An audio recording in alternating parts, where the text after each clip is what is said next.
ain't never learning. Back to the lobby, got you playing sloppy. Triple take your life away. We the third party. Yeah, we all in. Yeah, we mobbing down the hill and they falling. I'm looting up their squad, yeah, they balling. I'm balling. I told you we would get it, yeah, I called it. We keep on queuing up, run up feeling dirty. Hit them with the 30-30. Dropping with me, that's a 50-50, and ain't never learning. Back to the lobby, got you playing sloppy. Triple take your life away. We the third party.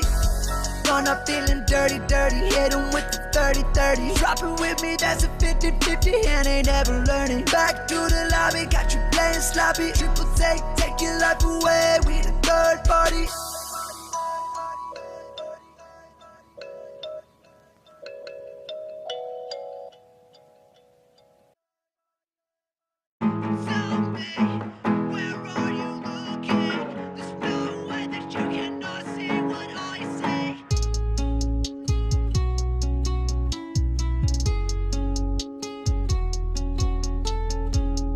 Tell me, where are you looking? There's no way that you cannot see what I see.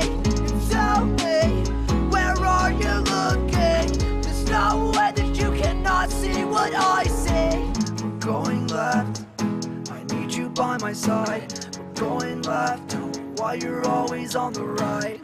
Don't decide, I just need you to barely try. No, I fry, I just need you to not die. There's one left, I need you to win this fight. You should've rested, we lose like this every time. Go ahead and cry, you're not getting better. This isn't fine, we can't play together. Tell me, where are you looking? There's no way that you cannot see what I see. Tell me, where are you looking? There's no way that you cannot see what I see. Tell me, where are you looking? There's no way that you cannot see what I see. And tell me, where are you looking? There's no way that you cannot see what I see. Going left, I need you by my side. Going left, why you're always on the right. Don't decide, I just need you to barely try. No, I fry, I just need you to not die. There's one left, I need you to win this fight. You should've rested, we lose like this every time. Go ahead and cry, you're not getting better. This isn't fine, we can't play together. Tell me, where are you looking? There's no way that you cannot see what I see. Tell me, where are you looking? There's no way that you cannot see what I see. Tell me, where are you looking? There's no way that you cannot see what I see. Tell me, where are you looking? There's no way that you cannot see what I see.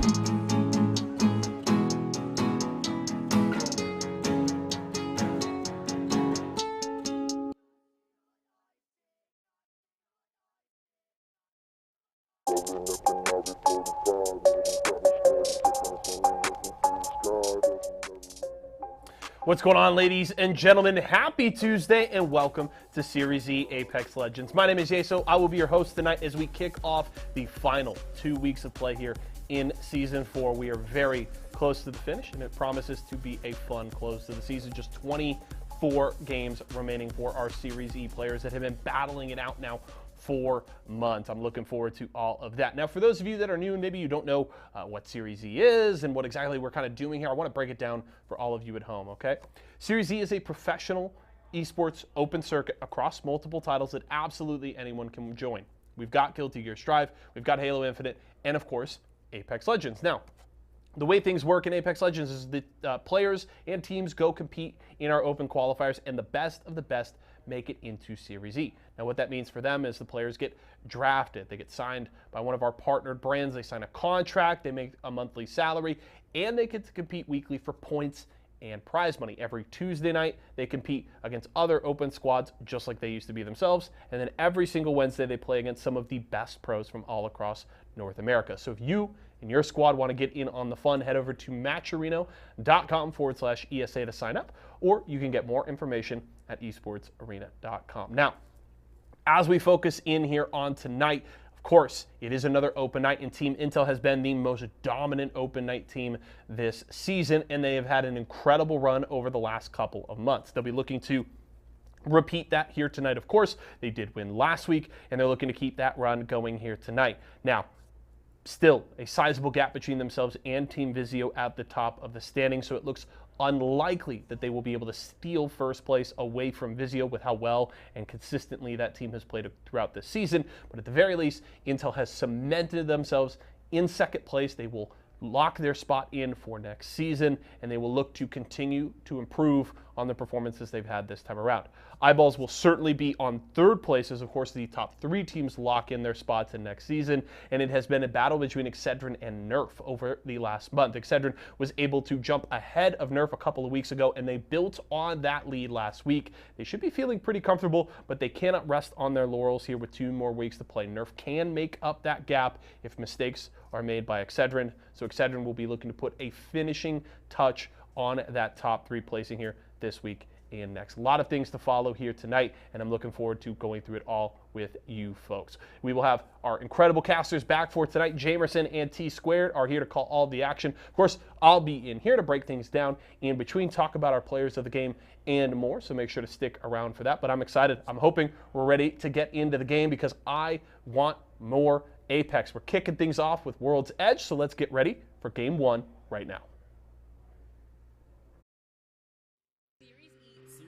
Series E. Apex Legends? Apex Legends. Series E Apex Legends starts right now.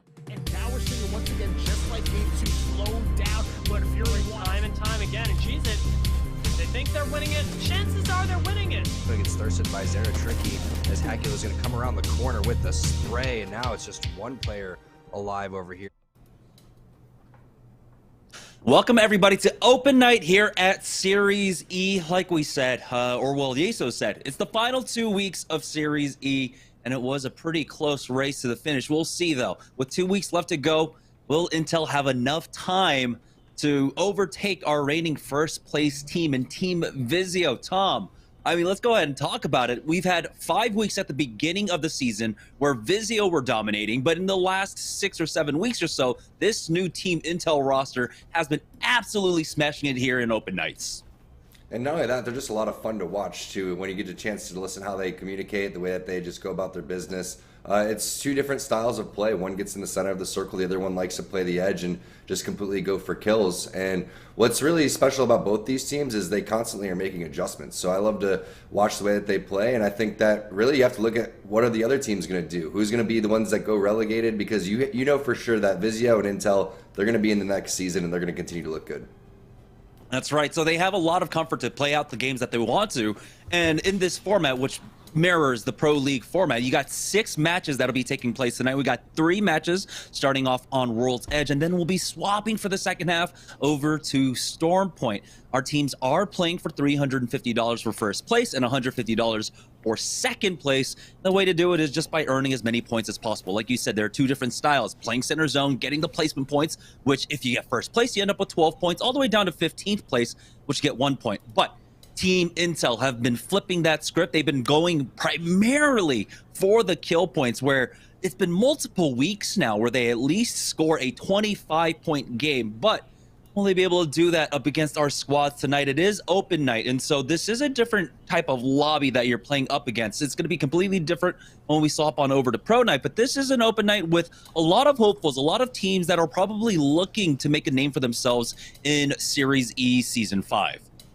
Yeah, and typically, you know, on these type of days when the new rank split comes out, you're going to have a lot of people that are going to continue to grind ranked, right? So this is going to be a little bit of an easier lobby for our partner teams because a lot of the other teams are trying to get their Predator ranks up. They're trying to do that thing. And tomorrow we're going to have the Pro Day too. So if you have never watched what the Open and Pro Night are, you guys are definitely in for a treat because watch for a lot of action, not your typical slow play that you're going to see. There's going to be a lot of fighting on the Open Day compared to the Pro Days in the ALGS. Yeah, I mean, this is on Open Night is where we're used to seeing maybe 15 teams by round 2, and then you go into round 3, maybe we're down to like 11 or 12 teams, which is a completely hyper-accelerated format as what we're seeing on Pro Nights, where it's typically you have 17 teams still alive around round number 4. So a lot of action early on. And speaking of a lot of action early on, one team I want to kind of drive a little bit of focus to was the Snowmen. Ajani, Frosty, and Lux. During the last Challenger Circuit, they took some pretty big fights up against the heavy favorites that were in our Challenger Circuit. So I'm looking towards the Snowmen of all of our open teams to really come in and maybe try and shake things up. If anyone stands a chance up against someone like Team Intel in the early fights, I am looking at them.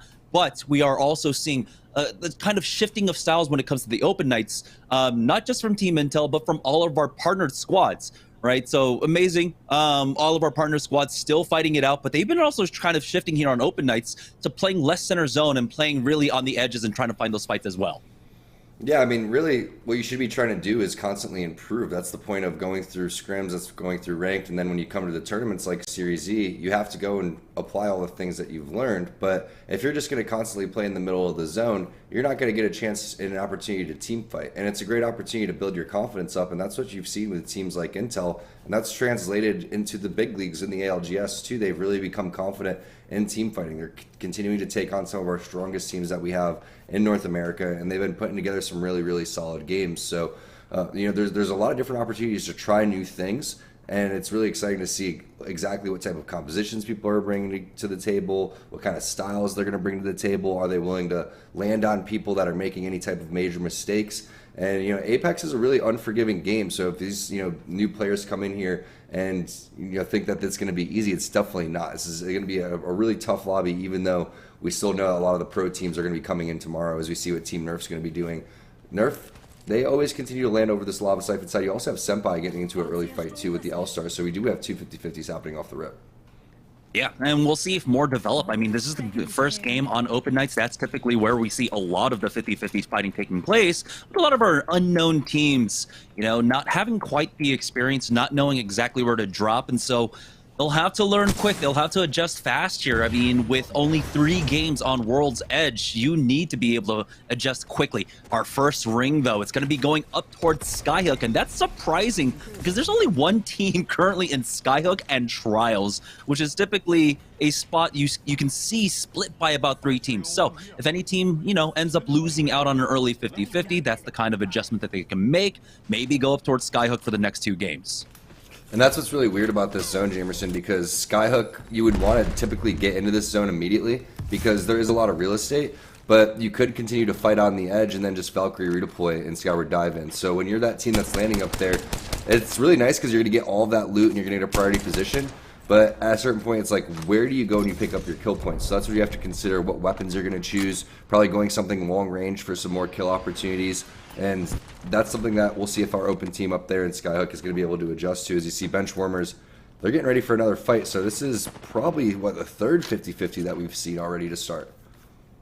Yeah, not surprising. This is another site where we do see a lot of typical fighting. Really nice for a Revenge Tour on this 50-50, able to steal away a gold armor. We'll see if he's got any heals behind that. They're trying to create, close that distance between Revenge Tour right now, but Revenge Tour have 2 set up currently on the high ground to challenge this push, slowing things down. Flowkins should be able to reconnect with this squad, but the longer this fight takes place, you got to be worried about maybe Team Nerf dropping down and coming in for the third party. You have even Team Intel that likes to, slow rotate around the edges here looking for these fights. But Revenge Tour looking to close the distance, Tom. Yeah, I like this idea, and I like that Logan's going to be the one that try to entry frag inside of over towards the door. He doesn't have the player outline, so he's not aware that the people are exactly on the opposite side over there. But now they're going to be aware once they get those thermite ticks. So I like the idea. I thought pushing inside the building was really, really smart, but going on over towards the outside seems a little questionable and suspicious over here as Revenge Tour is now filtered all 3 of the other players inside. So a little bit of a missed opportunity by the enemy team to go around over towards the other side and take some off angles, and now it seems like they're trapped. So let's see if Logan's going to lead with the bubble here, because that would be the right play. He does. Perfect timing. Fighting into Cosmic Barrels, I believe, as well as Red Ranger gets the first knock, the second one coming in. Benchwarmers about to get the clean 3-0 sweep up against Revenge Tour here. It's down to a 2v1. They should have the HP advantage to go for the 2v1 peak. That's the 38 flush, but oh my goodness. Slowakins brings this down to a 1v1. Why did they separate in this fight? There they go. Cooks is able to finish him off, but that should have been so much cleaner.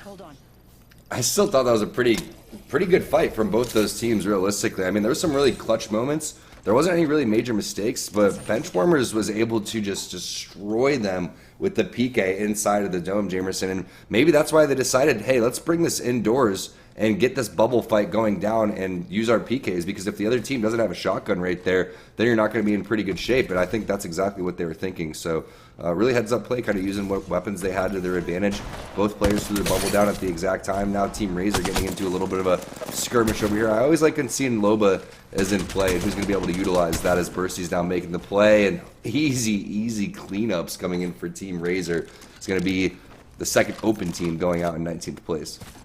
Yeah, and that's our first partner squad finding these kills. Oi Senpai did pick one up earlier on. I don't know if he was able to finish off his fight. We did see his death box there, surprisingly enough.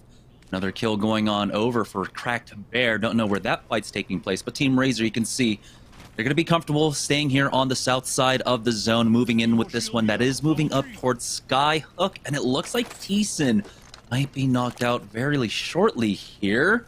One died to a fall, surprisingly enough, so I'm imagining that fight took place at Overlook?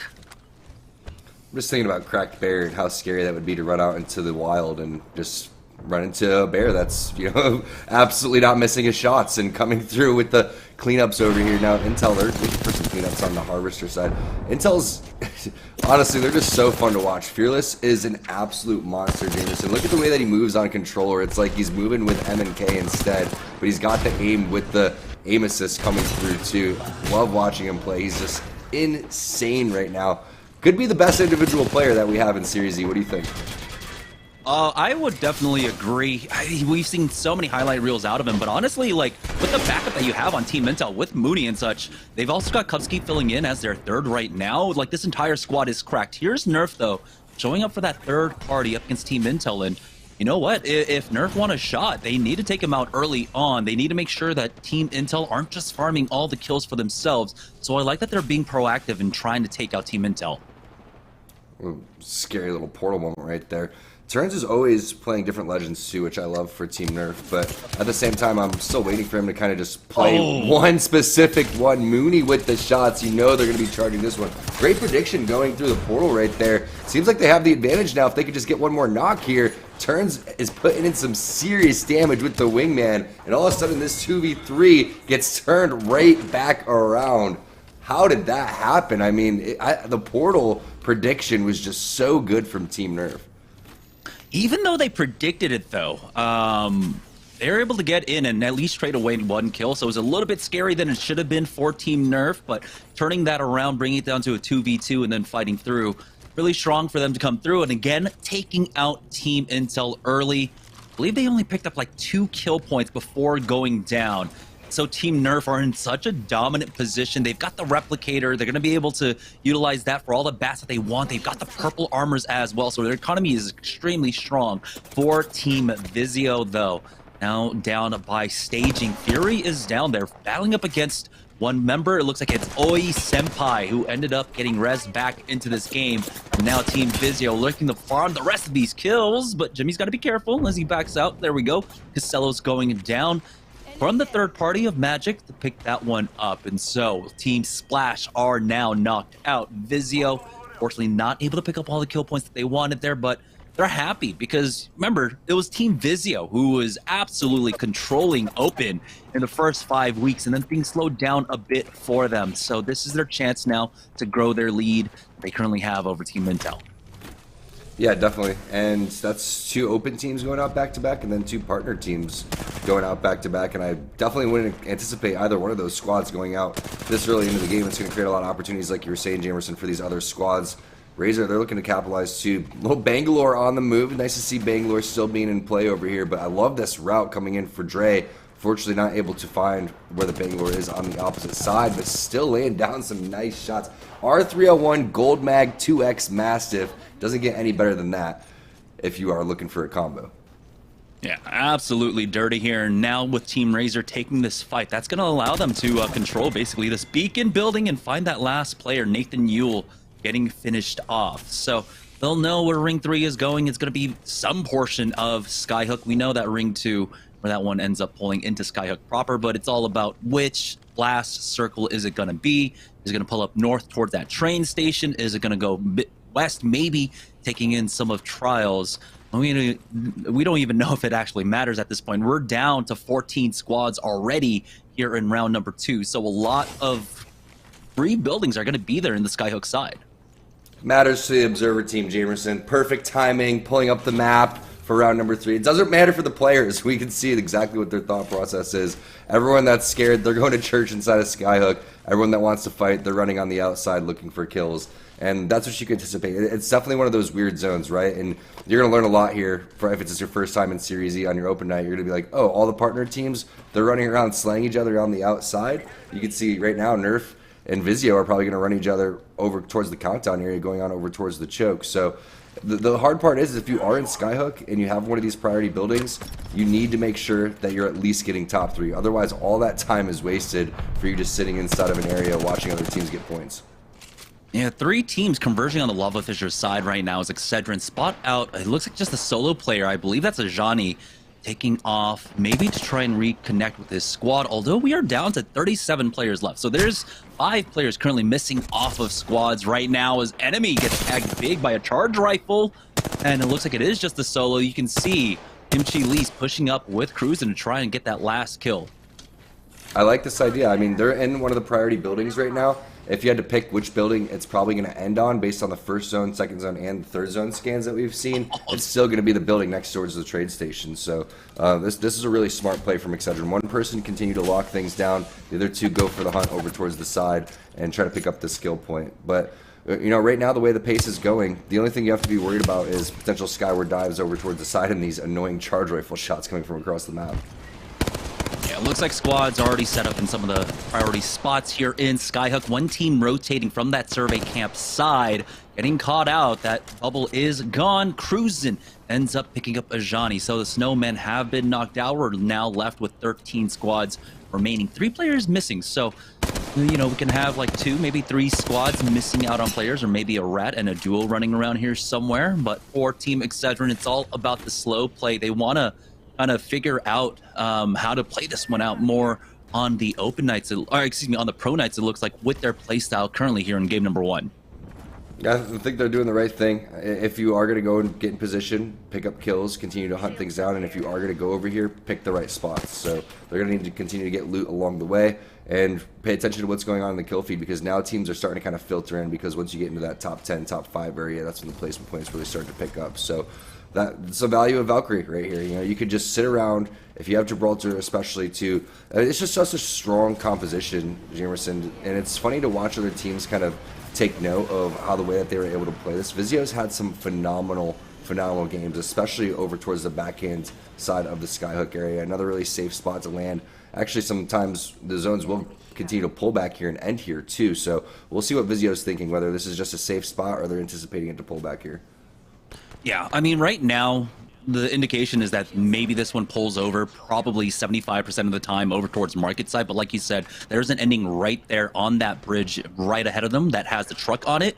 That could be one that they're counting for. They only have 1 minute and 28 seconds left here in round number 3. And so it didn't seem like they were able to pick up a beacon, but they should be able to basically walk in for free with the next zone, especially with the game state that we have right now. 13 squads left. And so that leaves all of Skyhook still open up for them to be able to just walk in for free. We do know that we had Team Excedrin on the northern side. Team Nerf was the one that was pressuring them there out by countdown. So Nerf, like we said, are going to be able to walk in for free here in Skyhook, get a pretty decent building to be able to continue to just slowly creep through Skyhook.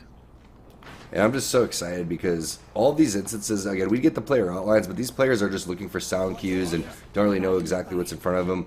I would say a couple months ago, it would just be Bloodhound scan on top of Bloodhound scan. Now we get a little bit of excitement from the player's perspective to see exactly how they go about their business, thought processes, checking corners, etc., etc. KWP come through inside the zone. not taking away too hard, so they're just going to be big chilling and pushing people out over towards the backhand side, and that's exactly what you want to do. But now we're going to find out in 20 seconds exactly what skyhook zone this is going to be, and I think you're right in terms of percentages, Jamerson. That truck with the bridge right there, very rare pull, but you don't really know what Vizio's thinking. Maybe they just want to walk in for free. They can continue to push up over towards the side, but the most important thing, you saw the pings down over towards the left-hand side. That is a really, really popular spot where teams do get the dub for that specific zone. So that is probably going to be the team, if it does pull over there, that they're going to be most focused on. This is another power position. Razor's going to go and take this one. And surprisingly enough, now the teams are starting to filter it. So it was really slow to begin with in terms of getting people into skyhook, but now everyone's really starting to take their positions. Yeah, not finding as many fights on the edges like we were expecting, but this was a pretty hard pull up to the north. So a lot of teams didn't have quite the time that we typically see fighting on the edges. We do have that skyward dive being used by KWP now, making their way towards the western edge. It looks like they will be able to drop down into market and get that with the player outlines. We do note that it's largely free, but KWP ends up losing one on the drop. We'll see if Team Excedrin continue to push off of that, but for Razor, they don't need to push out quite yet. They have other teams rotating in from the southeast side. Enemy wants to push up, and you can see Team Excedrin are now making that push. Are they able to challenge that? And they get the re-knock once again onto Red Ronin. They need to finish this off, though. They're getting challenged. There it is. Kimchi Lee coming in with that knock onto Gracious, and now it's just down to one player on the KWP side. But we have a hard pull over towards the market side, but along with that ring that you were calling, Tom, going over towards that truck. So Team Vizio, despite not having that third ring, fourth ring knowledge, they almost call it perfectly. That's why it's so safe, right? You don't really know exactly which one this is going to be quite yet, but these are probably the most popular ones. We saw earlier where Excedrin was locking down the building next to the train tracks. That's a very popular ending. The one that we talked about where the truck and the bridge meet, that's very popular. And then Market, probably the most popular out of all the skyhook endings. So Excedrin and Vizio putting themselves in the right place at the right time. And really, Excedrin made that fight look way too easy. I know that was just a duo over there, but it didn't seem like there was much resistance or worry of a third party, and that's what you want to see from the partnering teams. Yeah, and remember, they started it off with that knock as well, so they knew they had the 2v3 advantage, and as soon as they got that re-knock, bringing you back down to a 2v2. Now, this is the part where it gets scary for Excedrin, because Team Vizio, with their skyward dive, they put themselves in the slow part of the ring where they know that no team's going to come from their back, and so they only need to look in one direction. For Team Excedrin, though, they still have to worry about Razor creeping up behind them and however many other teams that slow rotated in. We do have a skyward dive from the middle along with the Wraith Portal, so this is the big worry for Team Excedrin. A lot of teams starting to show up. You've got Kimchi Lee getting challenged over by Market Side as well, and they're just going to apply pressure onto that Wraith Portal. That's going to be Team Razor, I believe, that threw down that Wraith Portal, so they'll have to try and walk this one in a different manner. You've also got Team Nerf. It's playing a building that looks like it might just be in on the next zone, applying pressure on the south-hand side, while Team Vizio can just watch on as the rest of the lobby just ends up falling. And you really wonder what makes Vizio so special. A lot of it has to do with their zone predictions, their timing of when they want to go and filter in. Not a lot of teams would make that type of play to go all the way back here, and the style and the way that they're able to do so while picking up kills on the edge is really just commendable. You have to love the way that they've continued to play Apex and just showcase the amount of knowledge that they have on World's Edge. Hopefully that continues to translate when we move over to the other maps. So we'll see what they do on Stormpoint. But 3 teams inside of that building. Are you kidding me? Vizio's gonna have a field day when they have to rotate out. Yeah, Vizio can just look on as Benchwarmers are now down to just one player remaining. As one of the squads in that 3-team pileup, as Nerf ends up cleaning up the majority of this. They've got the whole first floor cleared out. Now they just have to clear out the other full 3 above them. Never mind, it looks like there's 2 full 3s along with that rat on the building. Team Nerf using this opportunity. They might be able to just kind of scoot out of this position, but it looks like they just want to take the fights instead. They're going to be able to finish off Dre. Looks like Razor might be down to just one player remaining here as Nerf looking to finish him off. It's going to be Fury that takes out Dre ultimately in the end. And so now Team Razor fighting a pretty bad spot here as Nerf are just trying to hold down this first floor. They've got 40 seconds to go to clear all of this out. There's the first knock onto Chunk as they just go ahead and back away from that one. Now with 30 seconds left to go, what is their move? I don't know, but Chunk got chunked right there. That was just a nasty 150. All of a sudden, you just turn one wrong way. I mean, 182, though, coming out from Dimmy. All three players pushing in there. Great job throwing the Arc Star on the outside, too. They may be able to turn this one back around, Jamerson. Turns just walked in to absolute death. The stink gas, the Nox gas grenade coming through. There's the third party. Great job from Dimmy to get out, but also the great damage as well. I don't know if he's going to be able to get his teammates back up, but the timing on the Phoenix kit should be there as the zone starts to close. That last bullet doesn't connect, but the last one does. That was an absolute insane fight. Poor Turns literally thought he was free to go out towards that door and just got three-manned instantly. And this is just Vizio now playing lobby control. You can see from their position without having to worry about their back whatsoever. It's just free fire for them. No one challenged them at all as this ring ends up closing right on top of them. Excellent control of the map now coming out. And so it's just a race between Vizio and Excedrin about who can pick up more kills. Fury currently our lobby leader with 5 kills remaining. It's the final 2 squads, Excedrin versus Vizio. It's the battle for the bridge as Cruisin goes for that first peak. Excedrin still have nades in their back pocket as Cruisin gets tagged by one as well. Both sides are going to use this opportunity to go for that reset as Fury tries to apply some pressure on the bottom side of that bridge. Now it's all coming down to gunplay. It's all coming down to skill here. Missile swarm out. Does not connect from that Excedrin side. We've even got that grapple going in, but no connects there. A lot of the cooldowns expended here for the next 20 seconds as neither side really able to find an opening quite yet. Excedrin do have a 50 HP advantage. They're running the triple reds versus a purple and a gold on the other side. The full 3-man push out as the Arc Star connects. Cruisin uses that phase breach to dodge out on the Arc Star damage, but now that leads Excedrin in a 2v3. It's going to be a 2v2 as 2 of them go down, but the HP advantage is here for Excedrin. Fury left in a 1v2. Excedrin ends up cleaning things up, taking game 1 of the day. You have to give it to Kim Chi-Lee, the defensive environment, the good bubble, the counterplay, the phase coming through once the Arc Star hit. Everything that you needed to do to counter the aggression that Vizio was putting in right there, Excedrin was able to do. That was scary. Once the Arc Star landed, you didn't really know how things were going to go, if that phase was going to be up. Plus, the Arc Star, the minor Arc Star nerfs that ended up happening over the last couple of patches ended up becoming a big play of that fight as well. Yeah, that was kind of fun to see, like the last fight in zone number 5 and zone number 6, where it just basically ended up becoming an arena match at the end there with the final 3v3. Love seeing that. Congratulations, Excedrin, for taking the win, but also Vizio coming in 2nd place. We're going to go ahead and take a short break. When we get back, we'll have map number 2 on World's Edge right after this.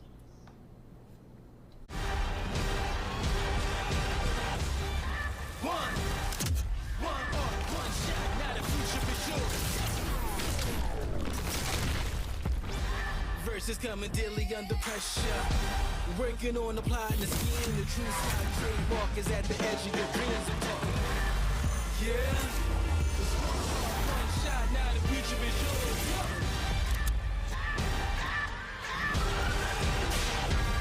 I'm turning dreams into reality. In the lab with the formula and chemistry.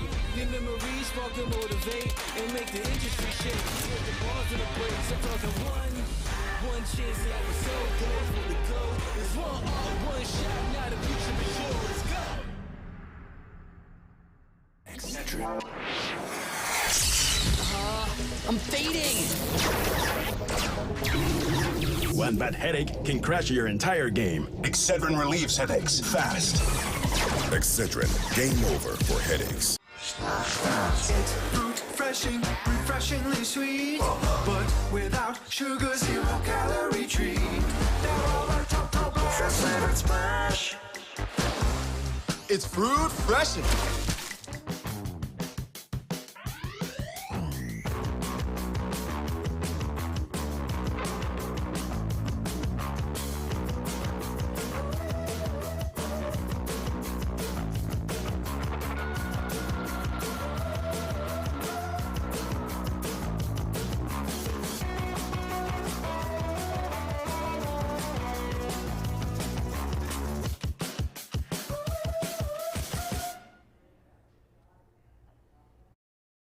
A lot of talk about Team Intel at the start of the show, and rightfully so, but they get taken out by Nerf early, and then we get the battle of Excedrin and Vizio in the final circle. And a nicely landed Arc Star sets up the play. Excedrin push in and grab the win. We talked about them at the top of the day, trying to keep Nerf at bay and hold on to that third place spot, kind of pushing the finishing touches on a top 3 finish, and that is certainly going to do a lot of favors there for Excedrin. So big game for them, and they will be looking good near the top of that one leaderboard. Let's check out our first player of the game, though, for tonight. It's going to go to Cruisin' here. 6 kills and an assist and over 1,400 damage. Excedrin, a team where really Cruisin' and Kimchi kind of carry the load for the most part in terms of fragging. Enemy rounds out the squad, I would say, really nicely. Don't see Enemy as often in these player of the game nods. It's mostly Kimchi and Cruisin', and Cruisin' will get it this time around. Really just good game overall from Excedrin. We popped into their POV multiple times throughout that game.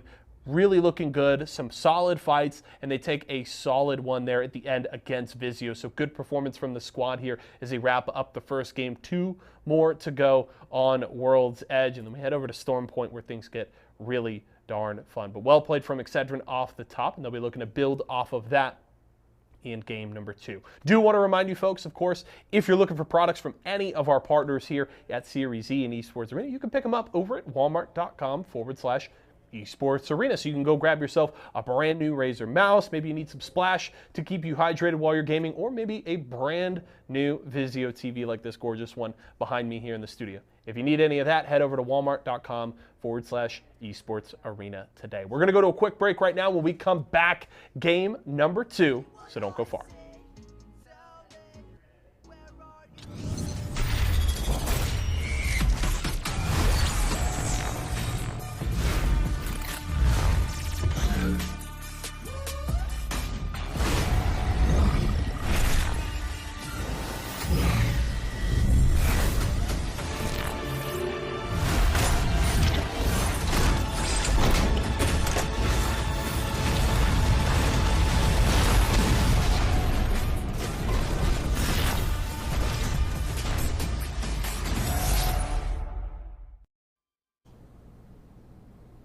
All right, welcome back, guys, to Series E here in Open Night, our second to last Open Night of the season. And in the first game, it was Team Excedrin that ultimately ended up with the win. But we also saw Team Vizio fragging out. So the big question is, who ended up on top? Both teams did an amazing job of controlling their side of the map, but it looks like Excedrin were able to frag out that last game, picking up 11 kills overall, while Vizio only ended up getting 7 kills. Yeah, it seemed like Vizio had a lot more the way that they were able to position themselves, but that building at the end was so congested they weren't able to take out and get as many kill points as they were hoping for, because they were definitely playing for that win. But that's how big that final fight was, because it's basically always a 6-point swing on whichever way that goes, and that's almost the difference that you see between the two teams. But Nerf had some nice plays. You saw some great plays from Razer. The most surprising thing, obviously, is 11th place right there. Team Intel being taken out fairly early by Team Nerf. Yeah, that is our first game of the night, though, and now Team Intel, you know, they don't have to start off strong. They just need some of their big games that they have been able to put on. Every single week they've had, for the last 3 weeks or so, they've had a 25-kill game, and that alone can just make up the difference that Team Excedrin have currently put up against Team Intel. Now, this is a very important win for Team Excedrin as we talk about the overall leaderboard a little bit later on. But before we do that, let's check in with the Mobile One high-performance moment from game number 1. We had a lot of early fighting, but we also had a flurry of activity. Ultimately, though, it came down to this final 3v3 versus Excedrin and Vizio.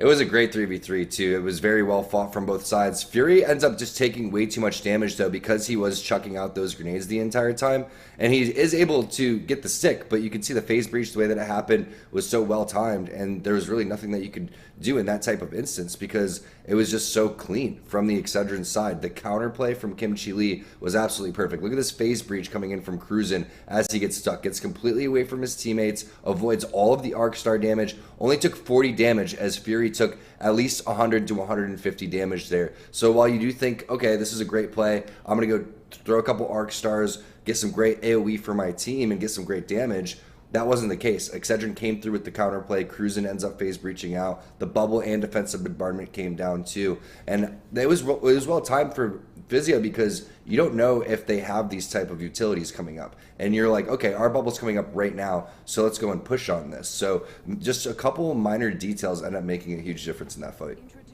Yeah, and honestly, like, I think this fight right here kind of shows us why Wraith overall has fallen from what used to be a 100% pick rate in the meta, but you can see that in that kit that that Ashe brings in, she can do a lot of the similar things that that Wraith used to be able to do in those 1v1s. If she ever got picked by an Arcstar, she was able to either hit a Q or maybe hop back into a portal, and she's safe. Cruzen does the same thing there on Ashe as we head into game number 2 of the day. Let's go ahead and join on board with our winners from game number 1, Excedrin, dropping now into World's Edge.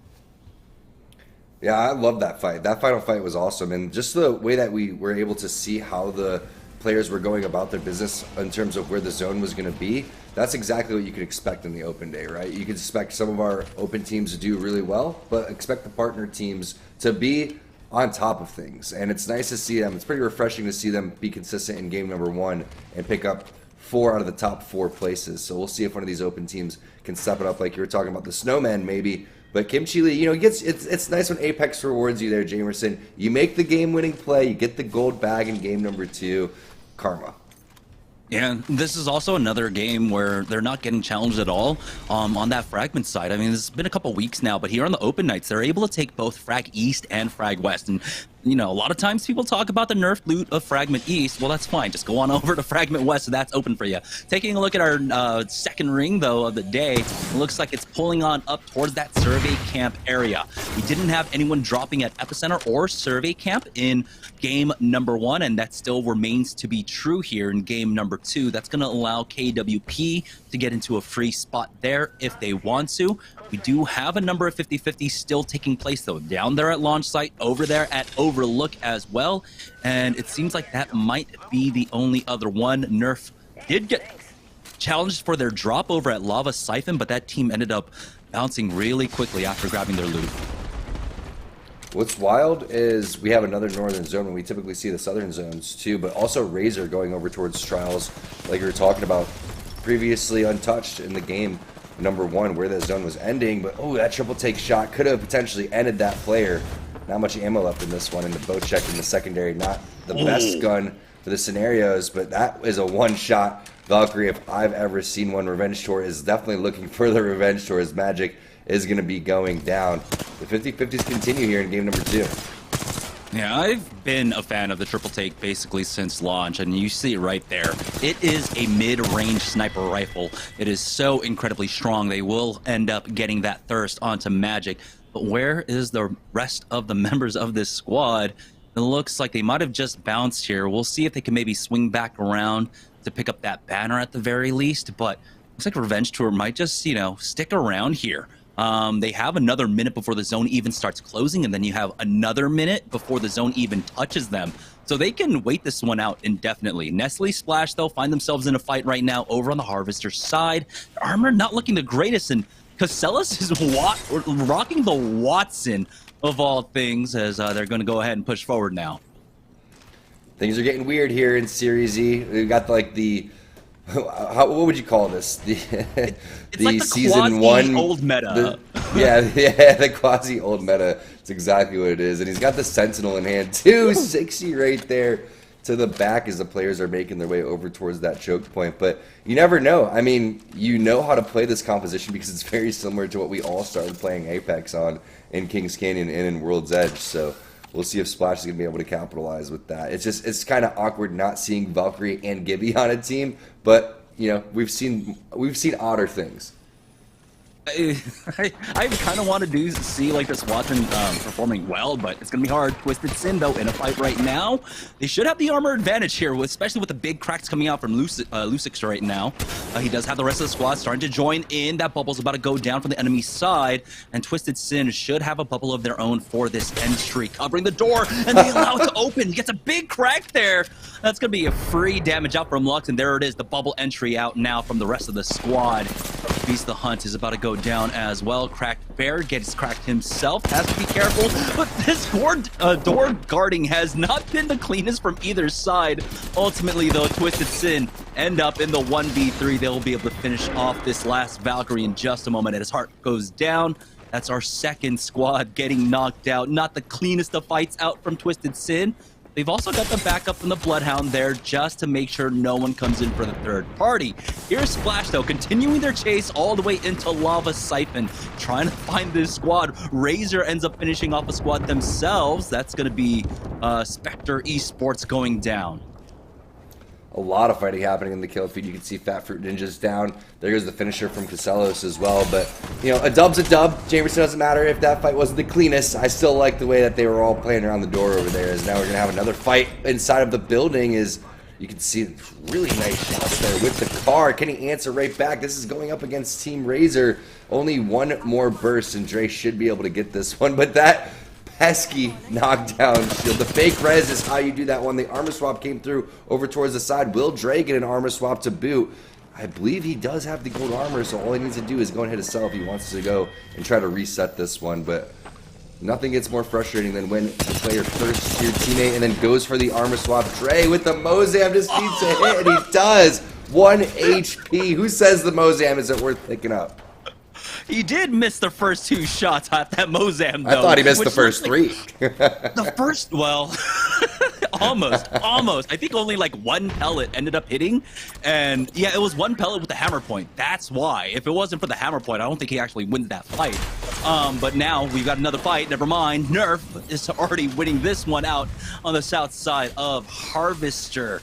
So that's one of our partner squads going down. And they'll be able to utilize this Watson ultimate if they need to. It'll give them some free shields if another team decides pushing them, but they're going to be fine. So maybe Watson doesn't quite work in this meta right now. The thing about playing on the open night, Jamerson, is you're playing Watson, you have no getaway, and then the other teams are going to think you stink. Let's be honest. They're like, they're playing Watson, get them, and then they just start picking on you. And they're all a bunch of bullies. So it just doesn't really work out in your favor sometimes. Mainly because, again, there's not much to bring to the table in terms of getting away. And all these teams are really going to be hunting you down. Ooh. Nice shots from Fury. Oh my goodness, the wingman putting in work. Oh, nice angle out here from Scissors. And, you know, teams have to be careful when they hold this building. You know why. It's so vulnerable here. Free shots out. Gets a little bit lost there on that PK shot, but it's fine. They got the knock onto Chunk and the Thirst instantly. Team Vizio will have the mad advantage to go out for that push once more. Looks like that player has given up on roof, and they're going to use that Gibraltar bubble, clear out the roof, just do their due diligence. We'll see if another team ends up showing up here, but oh no! They end up losing out on one. They're not going to have a bubble either. You can see Team Vizio now getting scanned up. Scissors is going to try and stick the res here. Someone needs to cover upper stair door as well. Gold armor here as well. So he'll be able to hit a quick syringe, basically get back up to full. Never mind, he's not going to take it. He's going to take that the entire time to hit a Phoenix kit instead.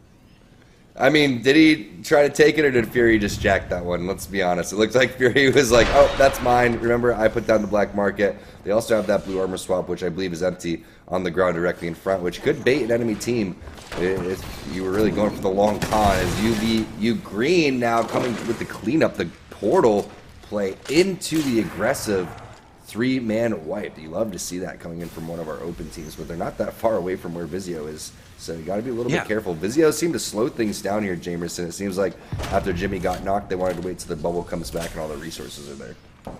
I believe that was the team that actually ended up getting that knock onto Jimmy, and so the third party ends up saving Vizio here. Defensive bombardment out just to clear their roof, and then they'll be able to push out with the bubble onto the rooftop once again. We've kind of lost where the enemies are. They do see that Wraith portal inside of the car, though. It looks like Scissors might try to challenge that roof by himself, but they need more information. They're worried about their north. They're worried about their south. They're going to go ahead and push out as a full 3, holding on to that bubble instead. They're waiting out the rest of the portal there, and so now they won't get challenged as much for the car, but they do take a lot of damage along the way from that triple take. Great movement there from Scissors. I mean, yeah, he's taking some damage, but you can see just the way that he's zigzagging, hitting the jetpack, flying through, getting the armor swaps, picking up the extra resources along the way. Plus that armor is only 30 away from getting out on over towards purple, so they're going to be in a pretty solid position overall in terms of the loot. But now they've basically sandwiched themselves. That team that's up on the high ground is over there, and what's the best way to get out of dodge? Hit that Valkyrie pull. Yo, Jimmy, join the club. We're getting out of here. The timing couldn't have been more perfect. That Wraith ends up hitting that Q. They do have another full team above them right now, but they'll be able to just go ahead and bypass that position entirely, making their way over towards the Climatizer epicenter side. There are still a number of teams in the area, strangely enough. When you see this ring continuing to pull up towards that northwest, you can see the change in how teams want to play this one out. Vizio's looking to be a bit more aggressive in the early and mid game here, making their way in from the southwest or southeast side. Team Excedrin trying to play center zone on the northwest, but they have to contend with Razor and another squad coming in from that Skyhook side. For Vizio, though, having made their way over towards Climatizer epicenter, got that team below them. They'll be riding the edge as well, and so they can just continue to mount pressure on this squad. You know what? Let's just make that the new POI, Jamerson. Climacenter. I like I like that. It's right in between both of them. As now Intel's trying to recover from their Game 1 performance.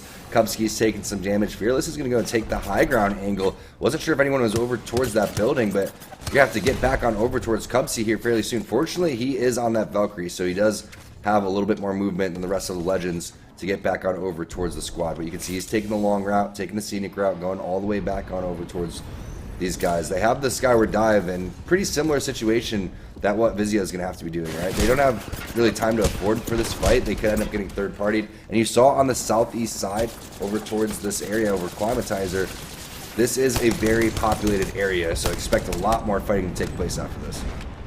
Excedrin looking to come in for the third party from the western side of the zone as the green door ends up losing out on their caustic. Unfortunately, they're left to try and recover here. We'll see if they can pick up that banner, maybe get out with that Valkyrie redeploy, make their way over to towards the Climatizer side to try and get a res, maybe or even over at Epicenter.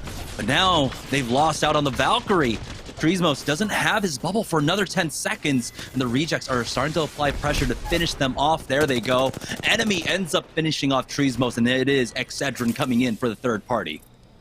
Perfectly timed. John Boy had the right idea. I mean, the missile storm was looking pretty solid, but you got to be aware of how many teams are waiting to collapse on this, especially since it is getting into zone number 3.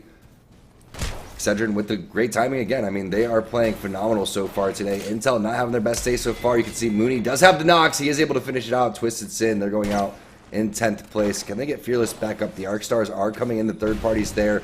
Bubble's already down. You can see that one is not even being used for the res. It's just for cover right now. And that is Team Nerf just wiping out Team Intel basically instantly. Yeah, Fearless was down, but that's still a really nicely timed third party from Nerf.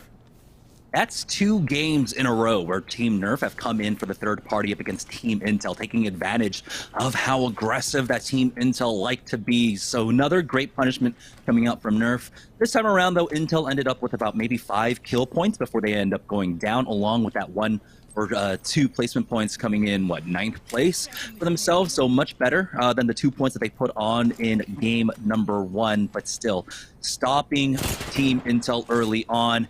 Now they only have 4 games left to go to try and continue their streak here on open nights. Team Razor, though, getting challenged now over on that survey camp side. Dre is going to be forced to use that bracelet to get on out. Defensive bombardment as well is going to be completely dodged here for Team Razor, as they're just going to maintain a passive position for the time being. Yeah, I like that from Dre. It was right when the defensive bombardment was going to land. You see how many batteries they have, the value of Loba. I mean, 7 after even hitting that one. They're going to be in a great position here over towards Survey. Now, for endings, Jamerson, I mean, they're in a pretty good spot. This is a pretty common ending over towards the Survey side. You would anticipate the way that they're inside of here with this type of composition. This is where the zone is going to pull, so we'll see exactly what the plan is going to be. As Vizio, they have the same formula that they had before. They're going and keeping their backs clear, clearing out over all the teams over towards the side. Could run into Excedrin here soon as they take down the rest of the rejects. Oh, unfortunately for the rejects there, the last player just gets the bat off, but it's not enough when you've got a blue armor versus a PK in your face. Scissors finish that one off. Team Vizio, now, they're in a very similar situation to what they had in game number 1. They're going to have to contend with Excedrin here on the north side. Team Nerf staying away from a lot of that fighting there. Going to go ahead and push the southwest side, where it looks like Razor ends up cleaning up KWP. No trades, though, unfortunately. So Team Nerf might be coming into a full 3v3. There's a scan out, but it actually misses turns as he's getting free peek shots, getting challenged now, but the rest of the squad is here. Team Nerf end up picking up 2 more kill points now. They're looking like Team Intel on open night here, as they're going to utilize that gravity lift to challenge for the height once again, pushing up. You can even see Team Excedrin controlling the northern side all the way over there, 250 meters away, as Nerf is looking to find more kills here on the west side. Yeah, I think you hit the nail on the head in terms of why Intel is being punished, and it's because everyone knows how aggressive they are, right? He has Fearless in his name. And Nerf, you could just tell how methodical they're being, and no matter how good you are at team fighting, just your decision-making and your positioning plays such a key role in your success overall in Apex. So Nerf has done a great job of, avoiding confrontations when they need to, and then taking the fight to teams that seem like they are sensing a weakness. And even when they're down in fights, when they were down against Team Intel in a 2 versus 3, they were still able to make the right decisions to give them the advantage to win that fight. So we'll see. Right now it seems like Excedrin, Vizio, and Team Nerf showed up to play. Yeah, and typically Team Intel are really good about their resets, right? And in this game, Team Nerf didn't allow them to go for that reset on that third party, so they never got Fearless back up. They were never able to heal up to full as well. Right now, you can see Razor starting to encroach upon Excedrin's position. Cruisin is going to be on that front line on that Ash once again to try and pull them away. You can see that wide swing out. Oh no! The punish, coming out from behind for Team Excedrin. Kimchi Lee ends up going down, not expecting a full 3-man to just push through that tunnel. It was Team Nerf again with the big 3-2-1 onto Excedrin in the back, and that's the last person that you wanted down, especially the way that he played that last team fight. Not having the bubble towards the tail end of things is going to be pretty detrimental to the squad. Fat Fruit Ninja, who's been ratting it out inside of this little survey area, now in a 2 versus 1. I don't think they realize that that is just a solo player inside of there too. So if they can get control of that building, they'll be in a pretty good spot. But right now, after losing your Gibraltar, you got to be feeling a little scared to go and take the fight inside, especially when you're peppered from behind by Team Razor. Oh, Razor almost get 3-2-1 there. Dre almost falls. Nerf are absolutely punishing. Cruisin just below that bubble is able to get that knock, but the res comes out as well. Fearing Live taking a lot of damage, needs to heal up. Now Vizio looking for an Arc Star. He's timed it as that bubble goes away. The Arc Star drops, forcing Razor down instantly. Vizio, they've got Fury with the Kraber in his hand. Scissors has gained control of the high ground as well that we saw Razor playing off of. And Vizio, without having to do much work at all, end up in an extremely strong position. But take a look at the ring, Tom. It pulls extremely hard away from Survey Camp. Fury with the Kraber is a scary thing. The thing that is a problem right now for Fury, he's looking for all these head glitches. This part of the map doesn't have anything for him, so he's going to have to go and find some sort of safe rock to go and peek shoot behind, because you have 10 bullets, and I like this. Get on over towards the high ground. Send someone else over there. Put Scissors in an area where he needs to go and lock things down. Heck, you could hold all 3 players right here, but it's all up to Jimmy. Jimmy has to stay up. You need that bubble if things end up going sour over here. Some armor swaps you can see in the left-hand side. 1 minute until this zone's going to be moving, and now Razor's stuck inside of the survey area. So 2 teams with completely different styles out here and different weapons, but one goal in mind is it does move all the way away from these teams. So if you're Razor, I mean, what do you do right here? This is the value of Ashe, like you were talking about, in terms of putting down the portals. You know where the portal is going to go for Wraith, because she's going to end up portaling back, and then everyone starts focusing that. With Ashe, you could just make that move immediately, and no one knows where you're going to go. With the call timing almost coming out to punish Vizio here, but Fury's going to stick with his Kraber, and he connect gets the heady onto one. That's going to be turns going down.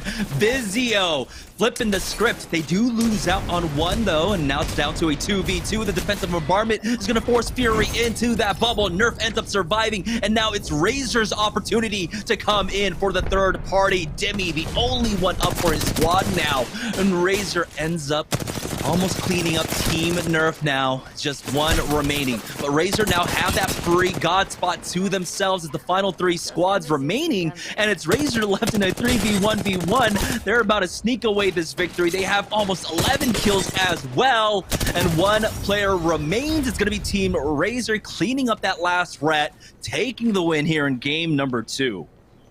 That could have been Rat Fruit Ninja right there. I'm pretty sure that was pretty close to him doing a great job getting second place towards the tail end. But the Kraber shots were phenomenal. The third party timing right now is on cue. And when we're talking about, hey, everyone maybe like playing ranked right now because of the new season, well, guess what? I thought this lobby was going to be a little bit slower. It is absolutely explosive, and everybody came to play. I mean, everyone's team fighting decision making is extremely, extremely on point today.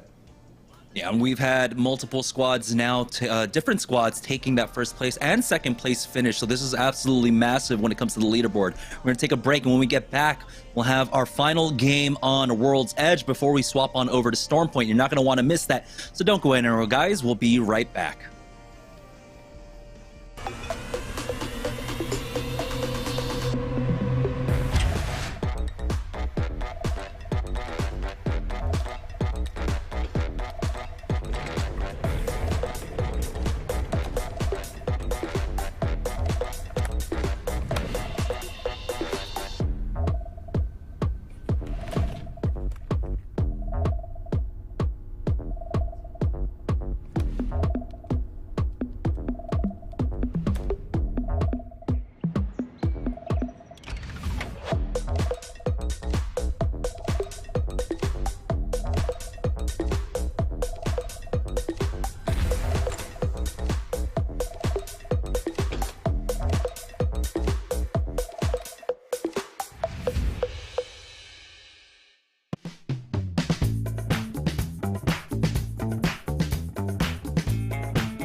Team Razor with the victory there in game number 2, and they were absolutely beaming in that final circle. Drasav and the squad looking really strong as they close out the second game of the day. And we kick off with back-to-back wins from partnered squads, of course, starting with Excedrin, but well played from Razor here. Of course, just, trying to salvage some positives here at the end of the season, honestly, because Razor really out of the conversation for a top 3 finish, so they will have to requalify for next season. So Razor just looking to find some things to build on, looking for some positives here in the final couple of weeks, and that win certainly going to be a feather in their cap there. Let's check out our player of the game here. It's going to go to Drasav there with 7 kills, 5 assists, and just short of 2,400 damage. Man, Drasav popping off in this second game and the whole team looking really solid, really clean, well played. And, that's a last circle where that's not,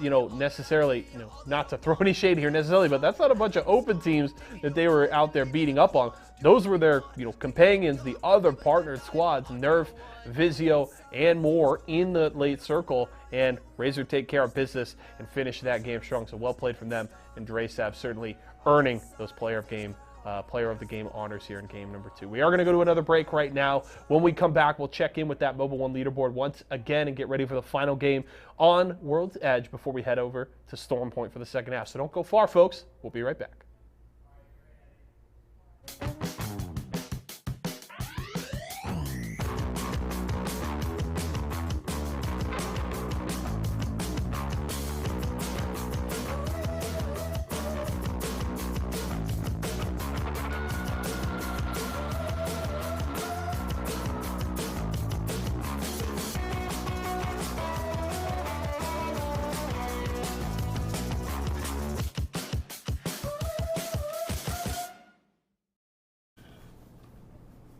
All right, welcome back, guys, to Series E. We had Team Razor able to stay alive long enough to secure victory there in game number 2.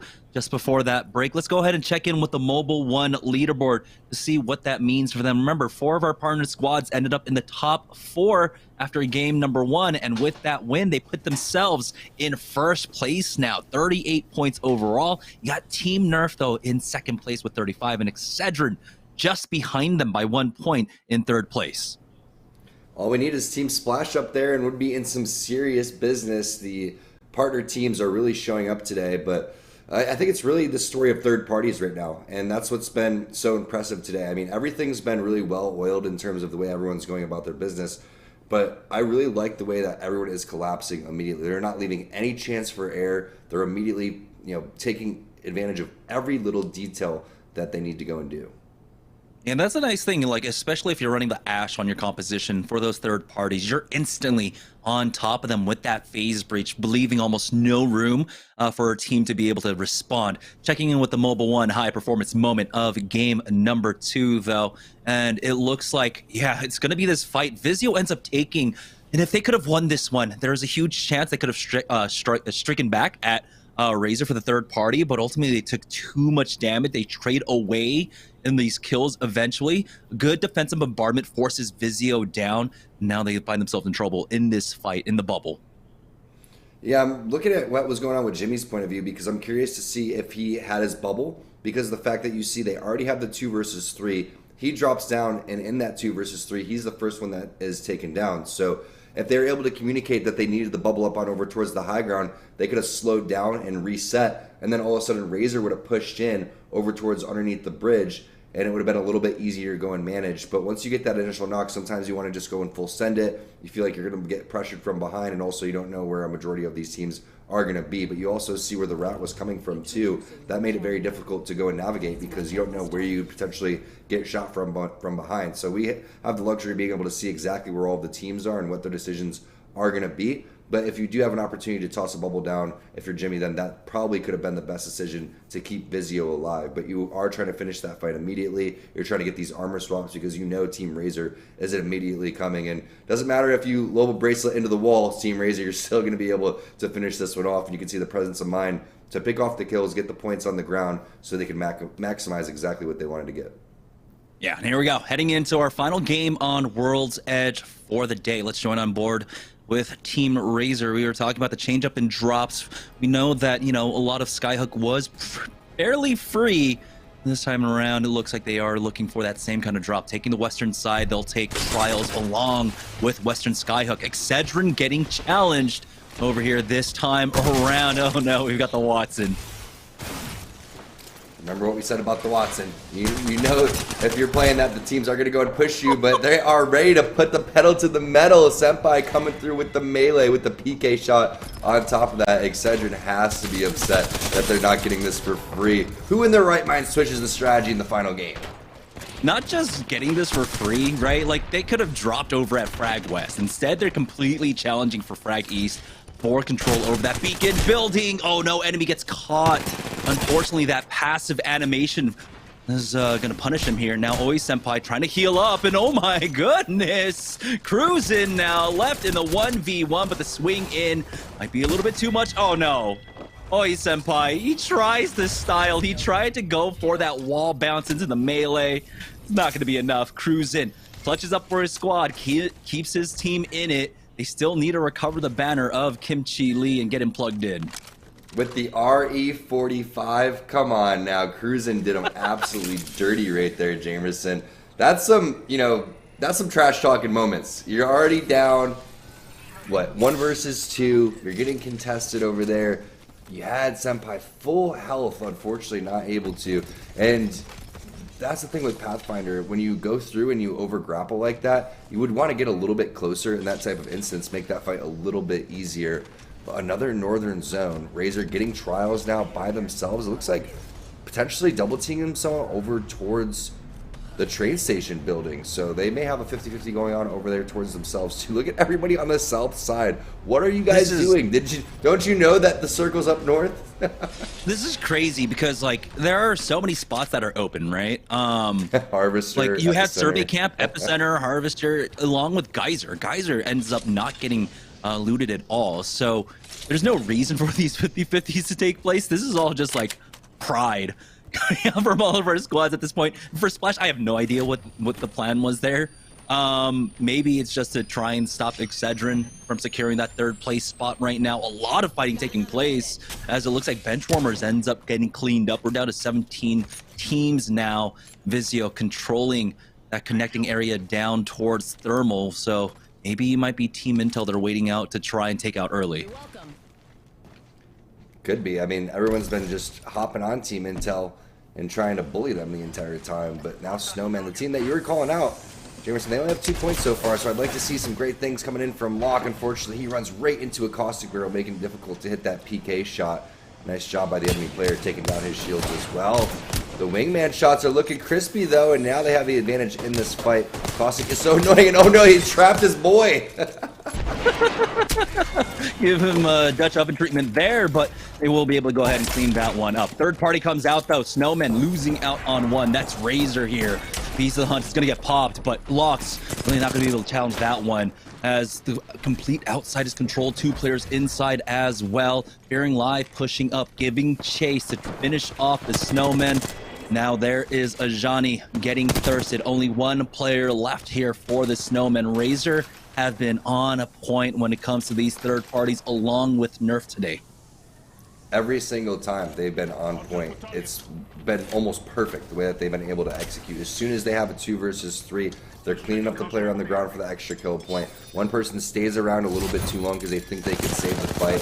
That's not going to be the case. Razor way too clean with it today. Now we see what Team Intel is going to be doing. Keep in mind, Intel does have Kupski coming in from Team Oxygen with the sub. Shout out to Kupski, former Flashpoint member as well, now getting involved in Series E. Fearless taking a lot of damage right there. Does he have a battery? That's going to be big for the rest of Team Intel if he can get back into this fight. But now that you've used your bubble a little bit early in the open right here, you're not going to be infiltrate over towards the door side. So now Intel not able to get inside of the building as easily as they anticipated. And I love that Thermite there for Mooney. Buy some time for Fearless to heal, but this team is thirsty. This is an ego challenge coming out from Intel.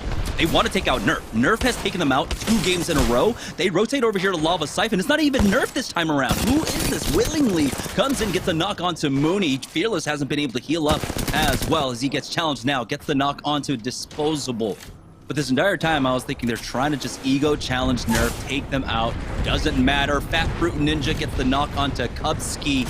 And now it's just James Fearless left in a 1v1. See the rest of the members starting to crawl back in. Does he have any nades? No, he's only got the tether. He's going to try and use that to go for that res. Actually pulls off of it because a little bit was vulnerable there. That you can see him getting tagged by that. White knockdown shields, though, as opposed to the purple that James Fearless is playing off of, this could lead to a small advantage. He's going to slow heal throughout all this. He knows that there's a car on the other side. Car v car in this battle. It's also got the PK. I love the idea to full heal right here because you have to understand the situation. And there goes the fake res from Batfruit Ninja 2. Perfect execution coming in from both players. Huge PK shots. Fearless didn't stand a chance right there for Fat Fruit Ninja. A little bit of tea coming in after that as well. Like you said, a little bit of an ego challenge coming over there. I love the way that Fearless was going about it. Fat Fruit Ninja with some great plays too. But just the movement from Fat Fruit Ninja running around the little outskirts of these blue boxes made all that height advantage for Fearless absolutely useless. And a lot of this came down to that timing you were talking about as well. We had Team Intel using that bubble, like you said, very early on, didn't have it for an infiltrate. And in the 30s, 20 seconds that you had to wait out for that next bubble, that's where the pressure was starting to being applied by the other side. Nerf is actually all the way over here at Fragment East instead. So they dodged out on Team Intel trying to challenge them. But it doesn't matter, Nerf's still alive. They haven't fragged out quite yet, but we're now just hitting the midway point, basically, of this match. We did have a lot of fighting taking place here earlier on, and I have to imagine that Team Excedrin were able to get Kimchi Lee back up. I mean, there's so many rest spots around Fragment over here. Skyward Dive going to come through. Love the way that Team Nerf's been playing as a squad today. They've been really impressive in terms of their team fighting. I want to see them continue to carry that on over towards the story point side. But now it's time to dip. We know that zone for the third time in a row is going to be going on over towards the northern side. And this is around the same timing that we saw with the previous zone where people started to make their move. Around 14, 13 squads left, everyone started to filter over towards Skyhook. So not too surprising that the same thing is happening here in game number 3. But now Vizio getting into a fight. You can see a lot of damage onto Jimmy and to Fury. Scissors having to hit a battery as well. Really nice bubble coming through, but now it's really only up to Scissors because you can see how weak the rest of the players are on Team Vizio. Fortunately, they've done a lot of damage.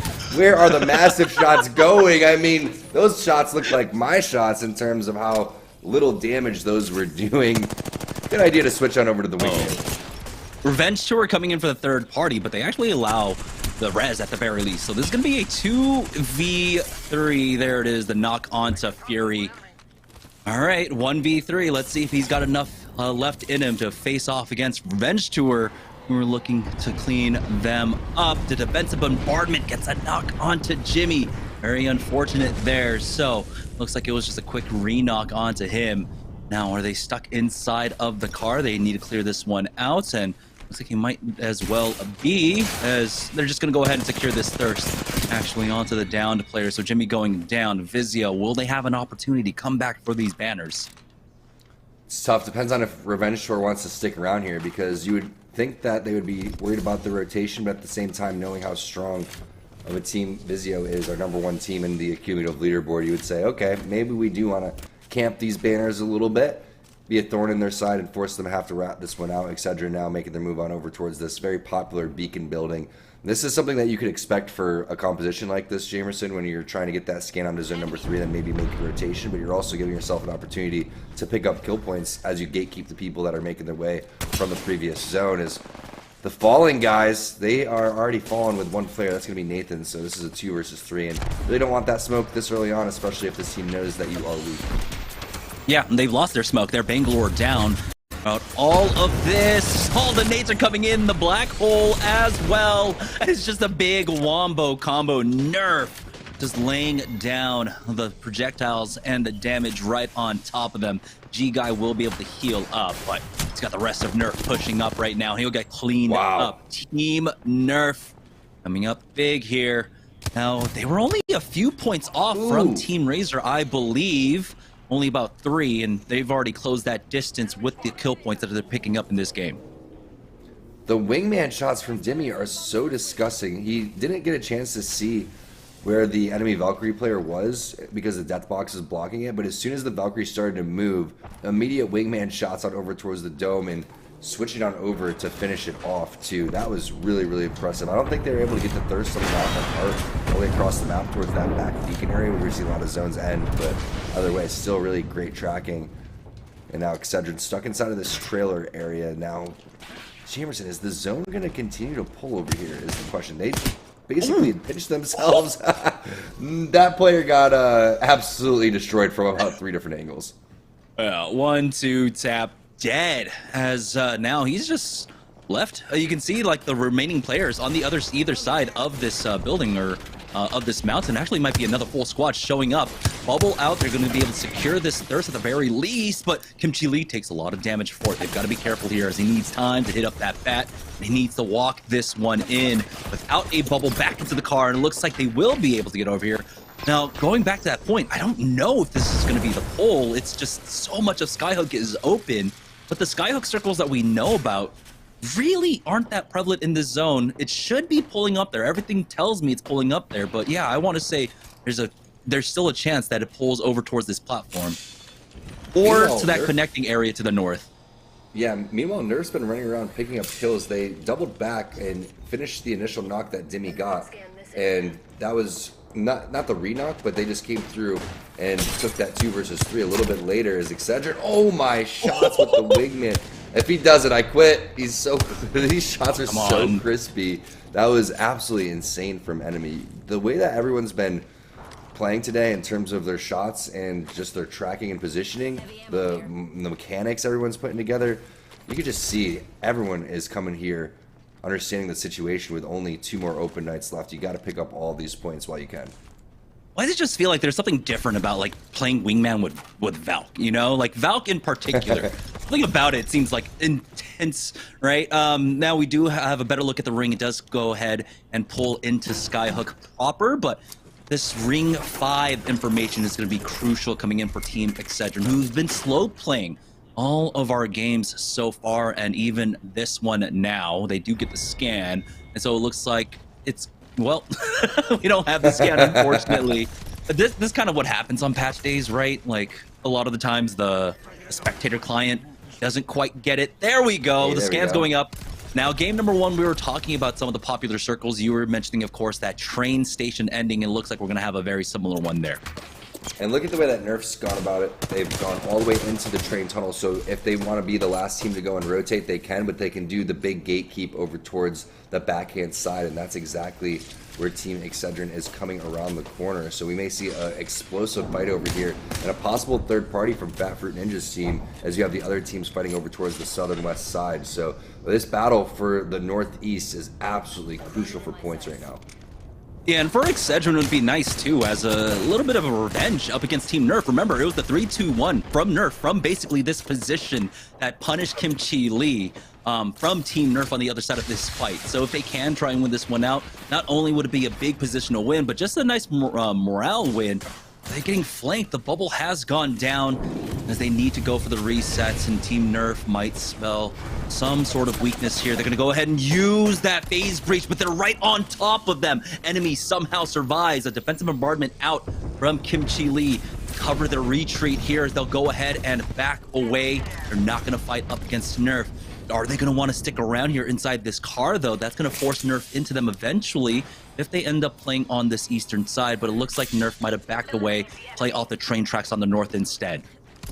They have a lot of different options, right? They did use their phase breach, but you can see enemy's going to go and try to get the high ground so he can scout things out. And we may eventually see a skyward dive over here. And when we saw the mini-map come up, no one's in the actual train station building where this thing's going to end. But we know that there's a lot of playable areas that are over there, right? You could stay on the roof, you could stay inside. Multiple teams could house that specific spot.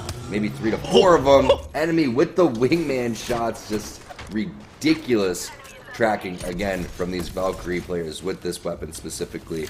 But now they're going to get the zone information. They see exactly where that one's going to go, and that may be the opportunity to go and make their play. And Razor just getting a free teamfire win. Oh no! Fearing Live ends up walking into the bullets of Bursty, stopping him from getting the one clip onto that Valk that is just bugging out of this position.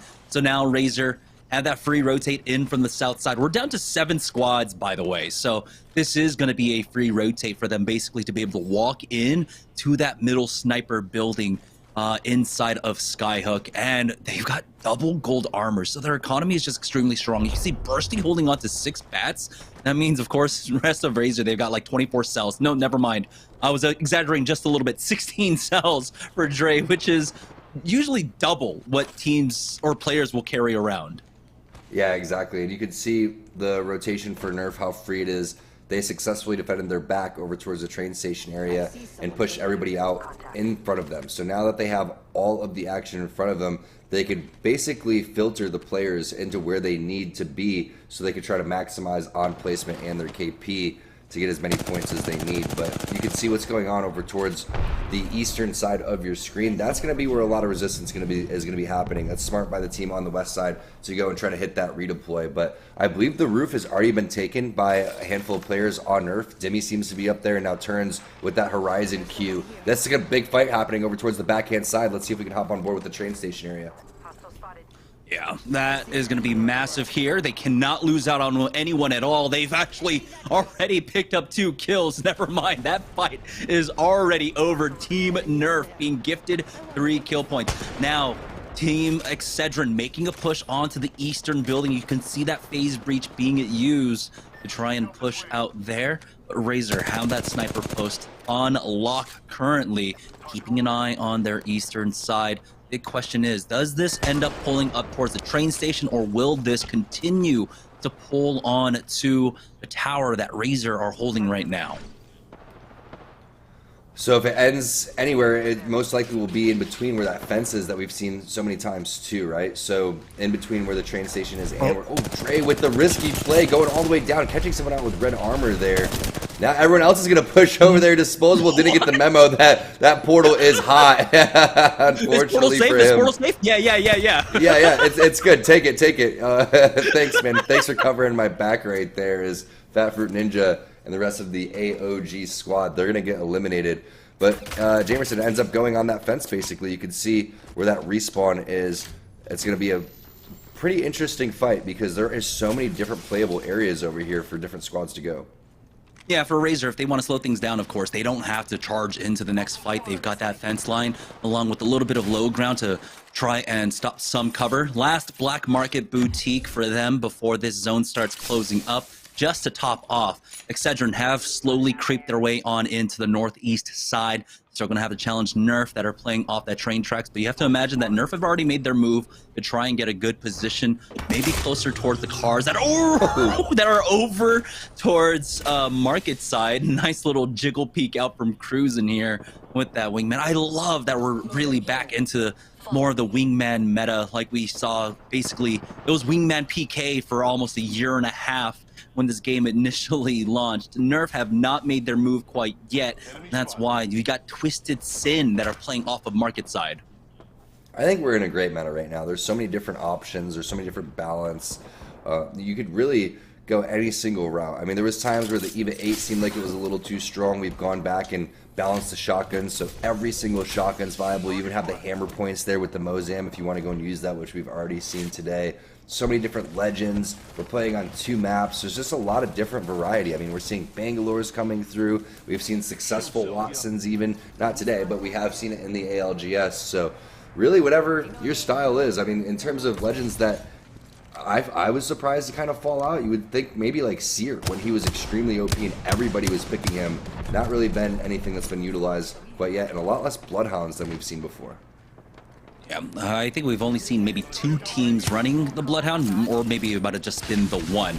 Here's Nerf, though, walking in, Twisted Sin, not really challenging them, waiting this one out for as long as they can, as Excedrin ends up actually dropping right on top of them. You got to be careful. They do have a little bit of the fence line outside of the diner building, then play off of these fences. That's the saving grace for a lot of our squads right now. Razor challenging Nerf, as Demi's going to have to back off. We've got that black hole being utilized as well. Turns dropping that one down on top of Twisted Sins. They're going to go ahead and full push onto Excedrin. Cruising has been cracked now, but again, these fence lines makes it so difficult for them to try and go for these challenges. Enemy with an air burst nade from the other side. Gets a big connect. 100 and a 53 instantly puts a stop to Team Nerf, but he's got this angle to play off of, and he's starting to challenge them. Force dropped down to about 10 HP. He pulled off the heal. He ends up going down. Razor picks up 2 off of Nerf. Nerf are out.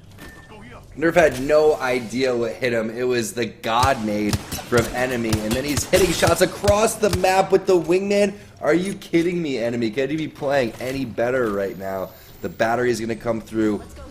I like the idea of going for the battery, but the thing is, with 5 cells, you're putting yourself in a pretty tough situation right here, right? So you're gonna have to definitely, yes, own some real estate, continue to push up, get that loot as well. It all comes down, keep eyes, again, on Kimchi Lee in these type of situations. The Gibby's values are so high in the end game.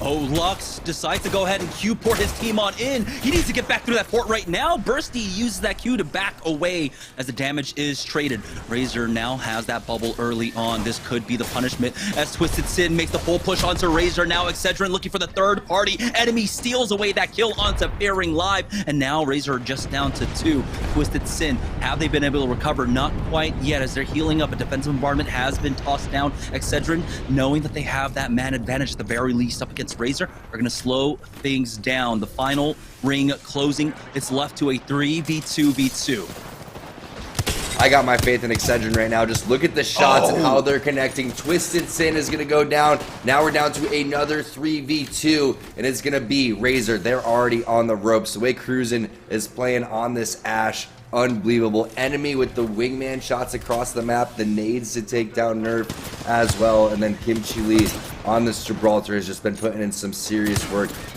Less batteries than you would be hoping for right now, and that could be the only thing that would stop Excedrin, but we'll see when the Gibby bubble comes down exactly how Kimchi Lee wants to play this one again. It's all about playing around your Gibby, and that's exactly what Excedrin did at the end of the game. Great job from Kimchi closing that one out.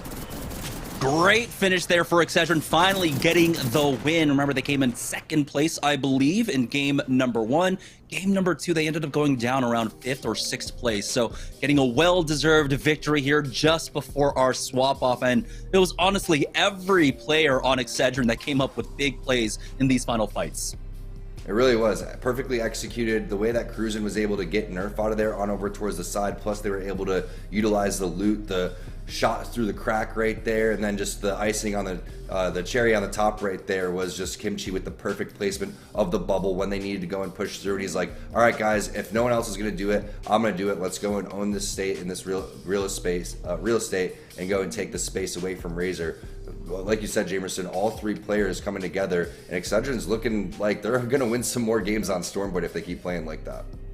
Yep, that's right. We got 3 games left to go as we head into the second half when we swap on over to Stormpoint. But like we said, it's the halfway mark. We're going to go ahead and take our halftime break. When we get back, we'll have more Series E right after this.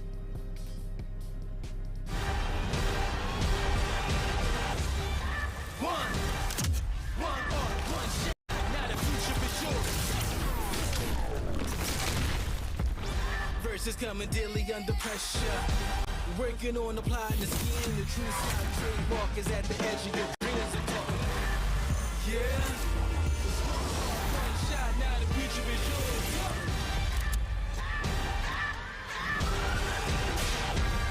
I'm turning dreams into reality. In the lab with the formula and chemistry.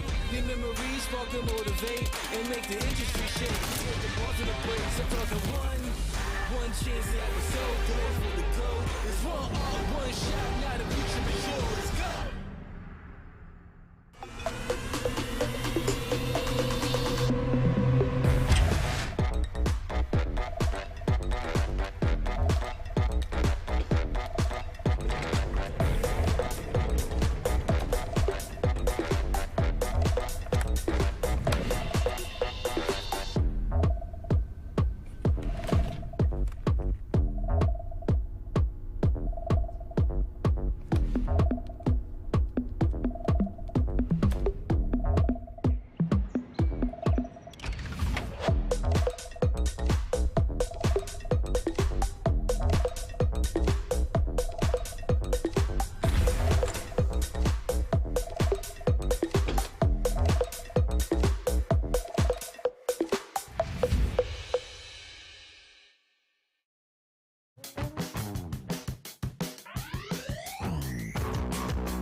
Excedrin claim control of the first half of tonight. 2 wins on World's Edge as they grab the W here in game number 3, bookending the first half there, of course, with a nice little Razor W there in the middle. But it was Excedrin's game here once again in game 3. Well played from the squad, and they're going to be feeling really good on the leaderboard here. And we'll have to see, as Tom was talking about, can they carry this play onto Storm Point? We will find out here as we get ready for game number 4. But let's check out our player of the game this time around. Went to Cruisin' the last time Excedrin won, but Drasav had such a good performance, stole it away from the winners here. 7 kills and an assist and over 2,000 damage. That's 2 player of the game nods here for Drasav in back-to-back games here tonight. So well played from Razor, still getting some good points, and that means they should be still right in the mix up there with Excedrin despite dropping that 3rd game. Well played from them. Do want to tell you guys a little bit about something new we are doing at Esports Arena that we would love for you guys to check out and come and play. Now, if you go out to an Esports Arena location near you, located in your local Walmart store, you can come out and compete in PvE. No longer do you always have to commit 3 or 4 hours to playing through an entire bracket. Sometimes you just want to get some esports competition in more bite-sized pieces. Well, you can do that. We run 4 different leaderboards every single week across different games, each with their own $500 prize pot.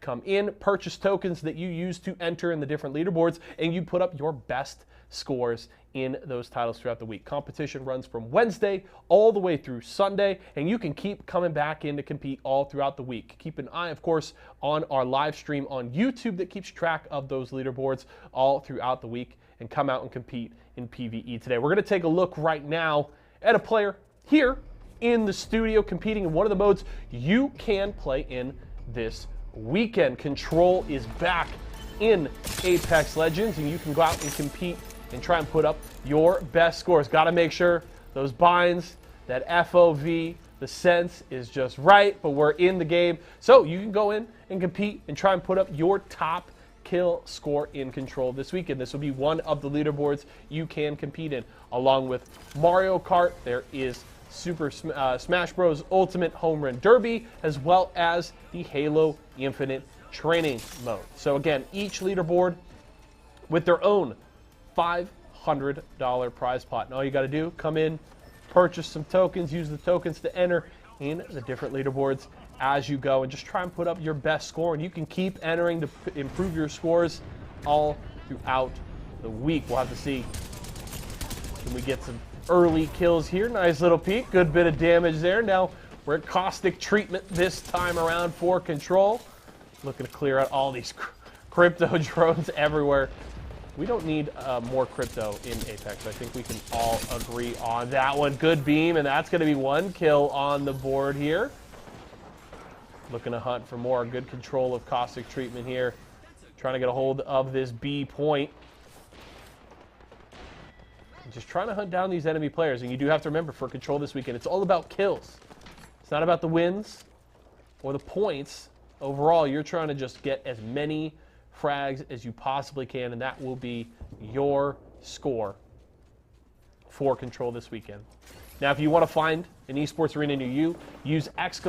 locations in Twitch chat right now, or you can head over to esportsarena.com to find your local store, check out their hours and the address, and then come out and compete in PvE today. Players have been competing in it for a while now, and we've really enjoyed getting to bring PvE to all of you all across the country. So come out to Esports Arena this week and come and compete in PvE and get yourself a chunk of that $2,000.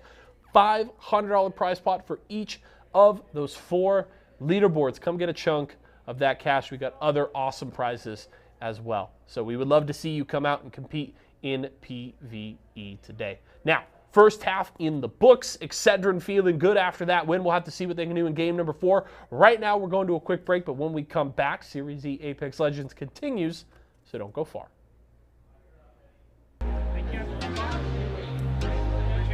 We're going to do it in 3, 2, 1.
I'm fading. One bad headache can crash your entire game. Excedrin relieves headaches fast. Excedrin, game over for headaches. It's refreshing, refreshingly sweet, but without sugar, 0-calorie treat. They're all our top bars, flavored splash. It's fruit freshen.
Verses coming daily under pressure. Working on the plot and the scheme. The true side trademark is at the edge of your dreams. I'm talking. Yeah. One shot, now the future is yours.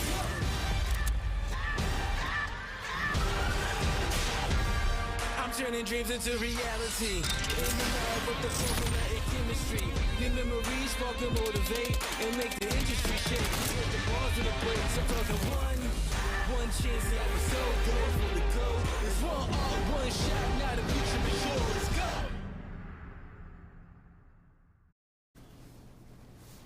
All right, welcome back, guys, to Series Z. We're gonna hop right into the next game. So let's go ahead and check in real quick. Team Razor still on first place with 63 points overall on the Mobile One leaderboard, and Team Excedrin, despite having 2 wins, only find themselves in second place. So Team Razor have been fragging out in these games exceptionally. Looking at the Mobile One high performance moment of game number 3, there were a lot of fights taking place. Excedrin, though, slow playing a lot of this one. So let's check in with the Mobile One high performance moment before we hit up game number 4. And it is going to be that last moment here. Team Nerf tries to push up. There's 4 full squads remaining here. It's Excedrin, Nerf, Razor, and Twisted Sin. But this big damage coming out from the nade from enemy, along with this peak angle here, made short work of Team Nerf. And what's wild is you could go back and look at the fact that you had Excedrin on the opposite side of the wall right here really weak. So the fact that Cruisin's able to go up there and toss that grenade and buy time for them to come around and heal, that's what you have to go and look out for, because Nerf was going to push that wall. They had them on the ropes. Everyone was focusing Excedrin as they were going in making their skyward dive over there. But because Cruisin has the presence of mind to, 1, throw that grenade and throw it at the right spot, 2, to look through the crack, and then while that's happening, everybody else heals, you wonder, was it the right decision by Nerf to back off right there? Did they have their bubble? Could they have went across the wall and just fully sent onto Excedrin to take control of that spot and then potentially win the game?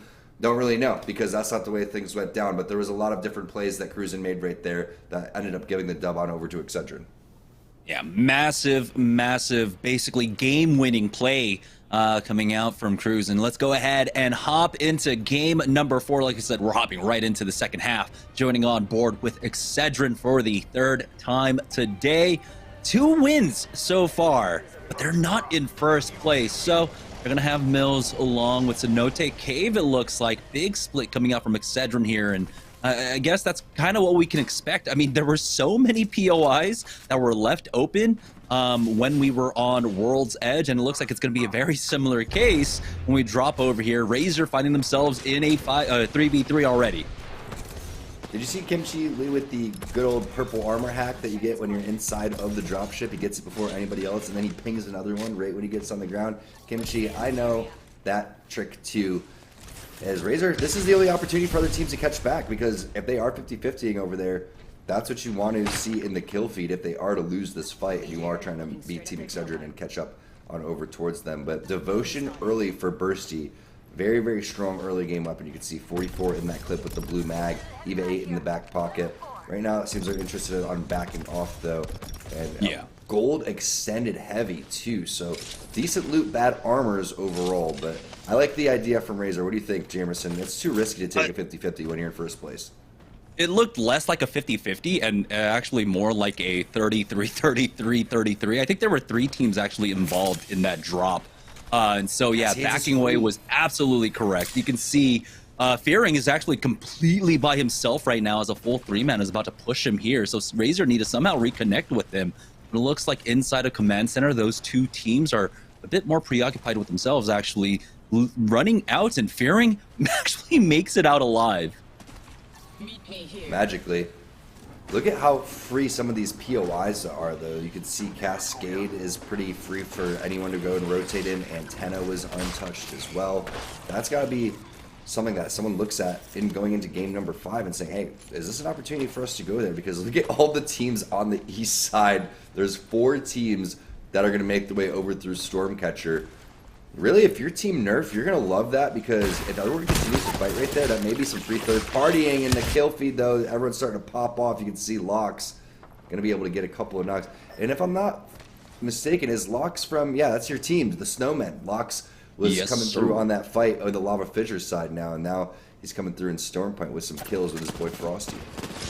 Yeah, Splash in a fight here on the northern side of the zone as well at North Pad.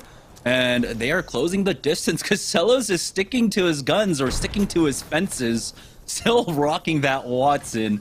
I don't know. They haven't been able to find much today at all, but yeah, they're gonna stick with it for now. Air burst nade, we saw some big ones in the last game. Let's see if this one connects. It doesn't seem like it, but it's enough to at least back them off the roof.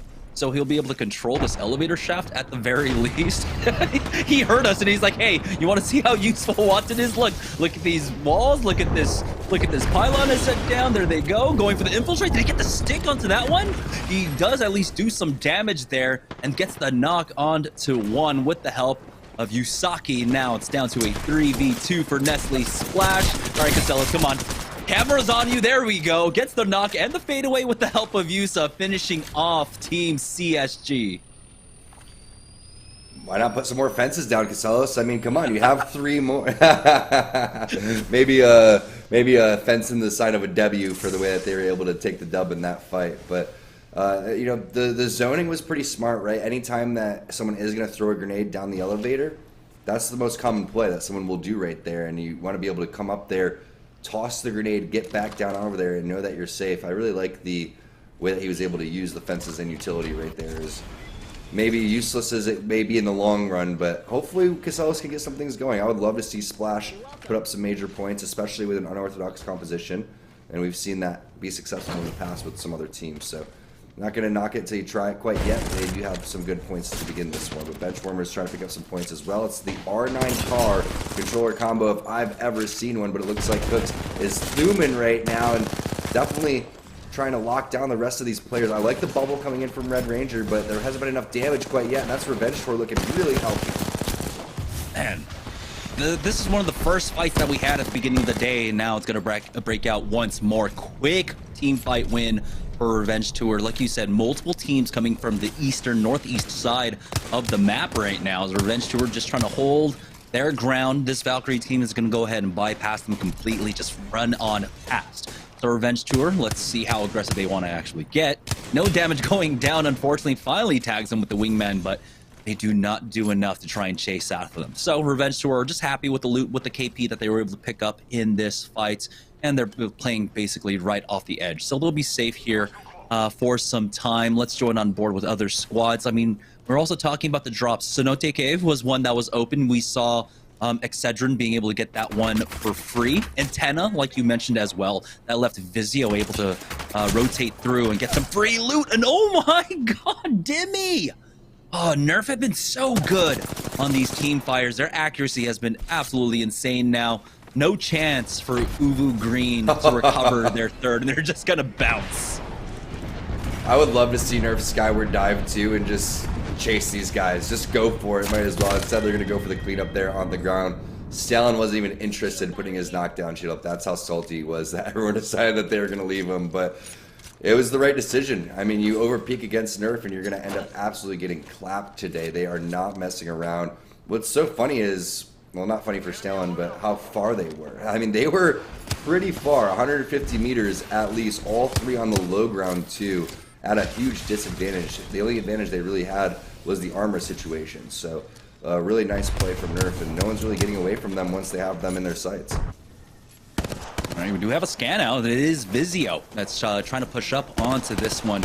Big compositional change for them as they ended up picking up the Bangalore along with that Bloodhound and getting punished right now. They need to back off. They don't have a Gibraltar for this fight, so they have to play off of natural cover here. Beast of the Hunt is actually going to end as well. Instead, playing off that low, they don't like it. They're going to go ahead and bug out with that Valkyrie ultimate, taking very minimal damage, only 2 bullets actually connecting throughout all of that. So they'll just go ahead and skyward dive out of this fight. I love it, because they don't have the Gibraltar, they don't have the bubble, they might as well just back out. Yep, plus you're going to be able to get so much information and make plans on how you want to gatekeep the teams that were literally just gatekeeping you. So nice use of that ultimate there from Jimmy. Also, you got to point out that, like you were talking about, Jamerson, all 3 different legends now that they're playing too. So that's pretty cool and unique to see how they're just willing and able to swap in between each map. But the shots weren't connecting with the Hemlock, and after that it was definitely time to go, because you know you're going to end up getting third party, excuse me now. Fearless from Team Intel. Looks like they all kept the same legends here from World's Edge on over towards Stormpoint as Cubsy shoots some missile swarms over, and Fearless with that typical wingman car, but unorthodox misses. We usually expect you to hit 100% of your shots, Fearless. But they do at least connect with a shot that tells them that they're sitting on white armor, so they feel like they have a huge advantage in this fight. They've got the purples and blues up against at least 1 white on this side. Phase Breach now used to close the distance and gain heights. And as he goes for that peek, unfortunately, he was not checking that angle, so he's forced back. Razor in a fight on the northeast side of this zone. Port has been used, and I believe they already got a knock in this fight. Bubble has gone down there for Fearing Live, as no one will be able to finish off Yusaki. So just a moment for, as always, Senpai gets the knock onto Dre, so brings this one down to a 1v2. Fearing Live with the flank now will be able to finish him off, and that's Splash getting knocked out once more. Splash took one with him, though. Unfortunate for Trace there. He's like, why me? Why'd you have to do that to me out of all the people there? Now they're going to have to go get the respawn on there, which is going to slow them down just temporarily, especially because they're going to have to go re-loot as well. But Team Intel, they're going to get rid of UVU and now try to reset over here, as they were hunting down those players for quite some time. And like you said, once you get that armor advantage, once you get that check to say that it's gray armor and you see the advantages that Team Intel has, there's absolutely no chance of a comeback. And you'll notice a lot of times you can't run in Apex. You can't run against these partnered teams. And especially tomorrow when we're in Pro Day, you're not going to be able to run from many players, as you see Revenge Short getting their loot on over here. Another fast-paced game. Today's games have been flying by.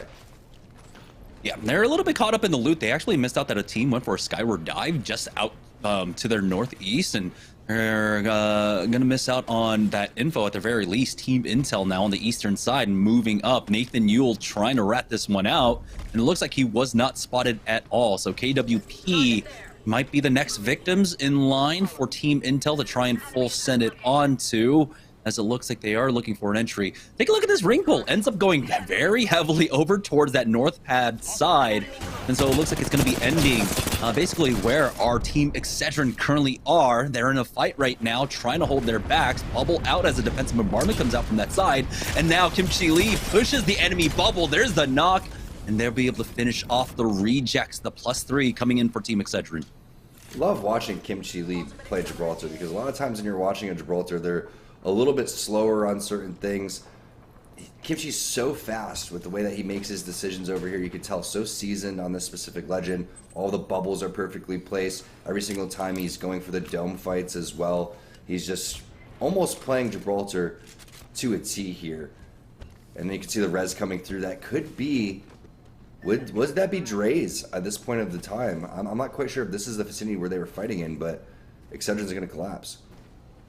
And we're going to try and push up against them right now, but on the board with Team Vizio on the southeast side of this zone. I'm wondering if maybe Team Intel started creeping their way on over here. Vizio we losing out on this trade right now. Scissors does finish off that bat. We've got a Beast of the Hunt getting popped by Scissors here. That'll give them the extra scans as the nades start coming in. Rolling Thunder out now for Fury.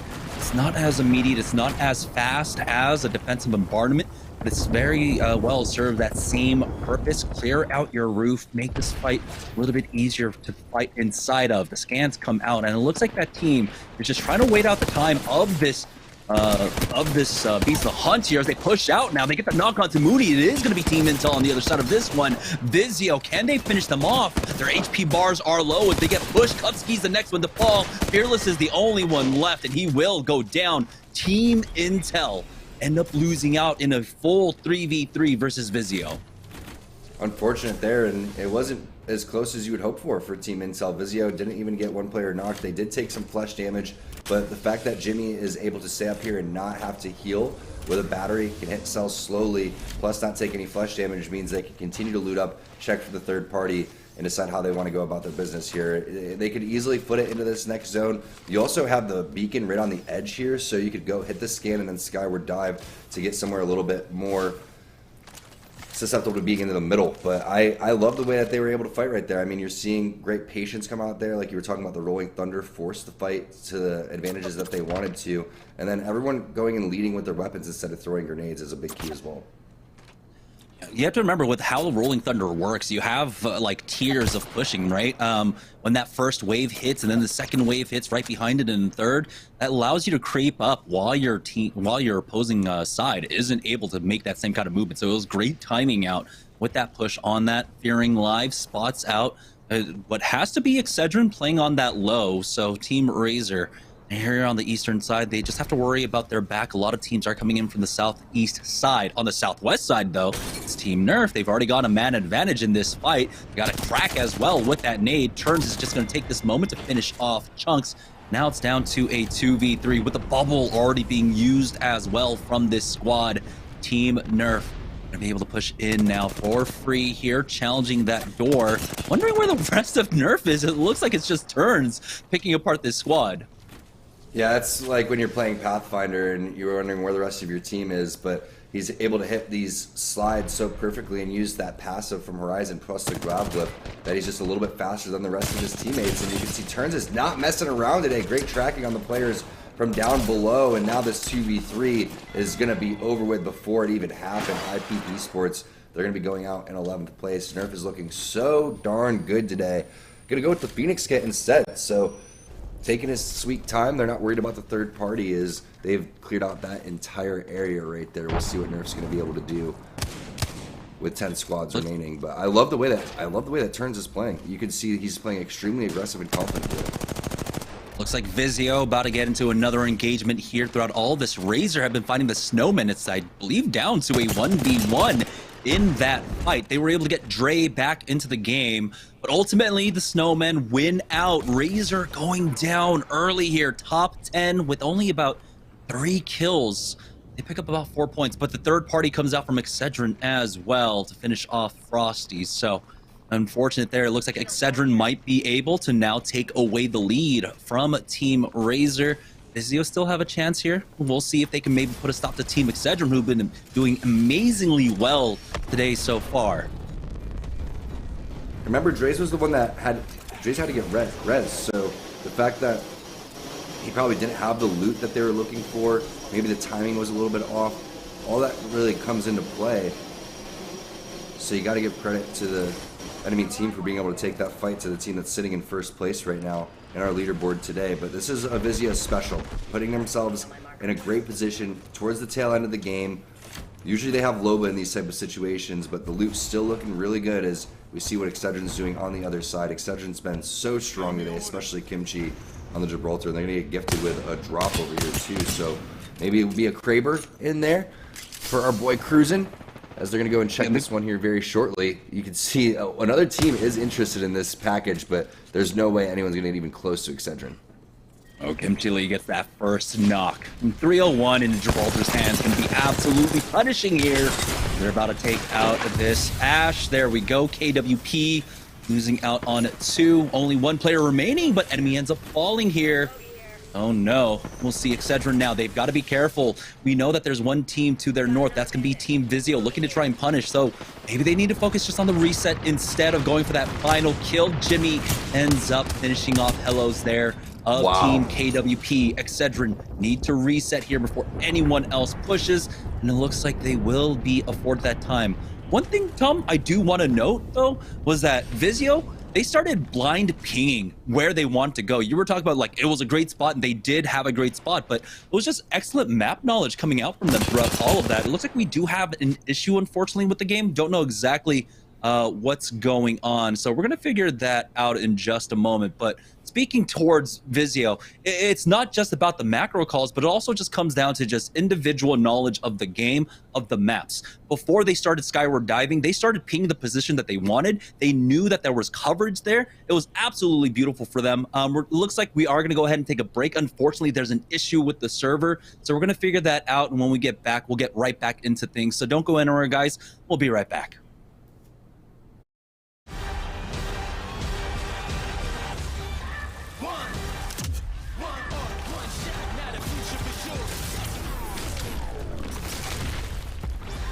Versus coming daily under pressure.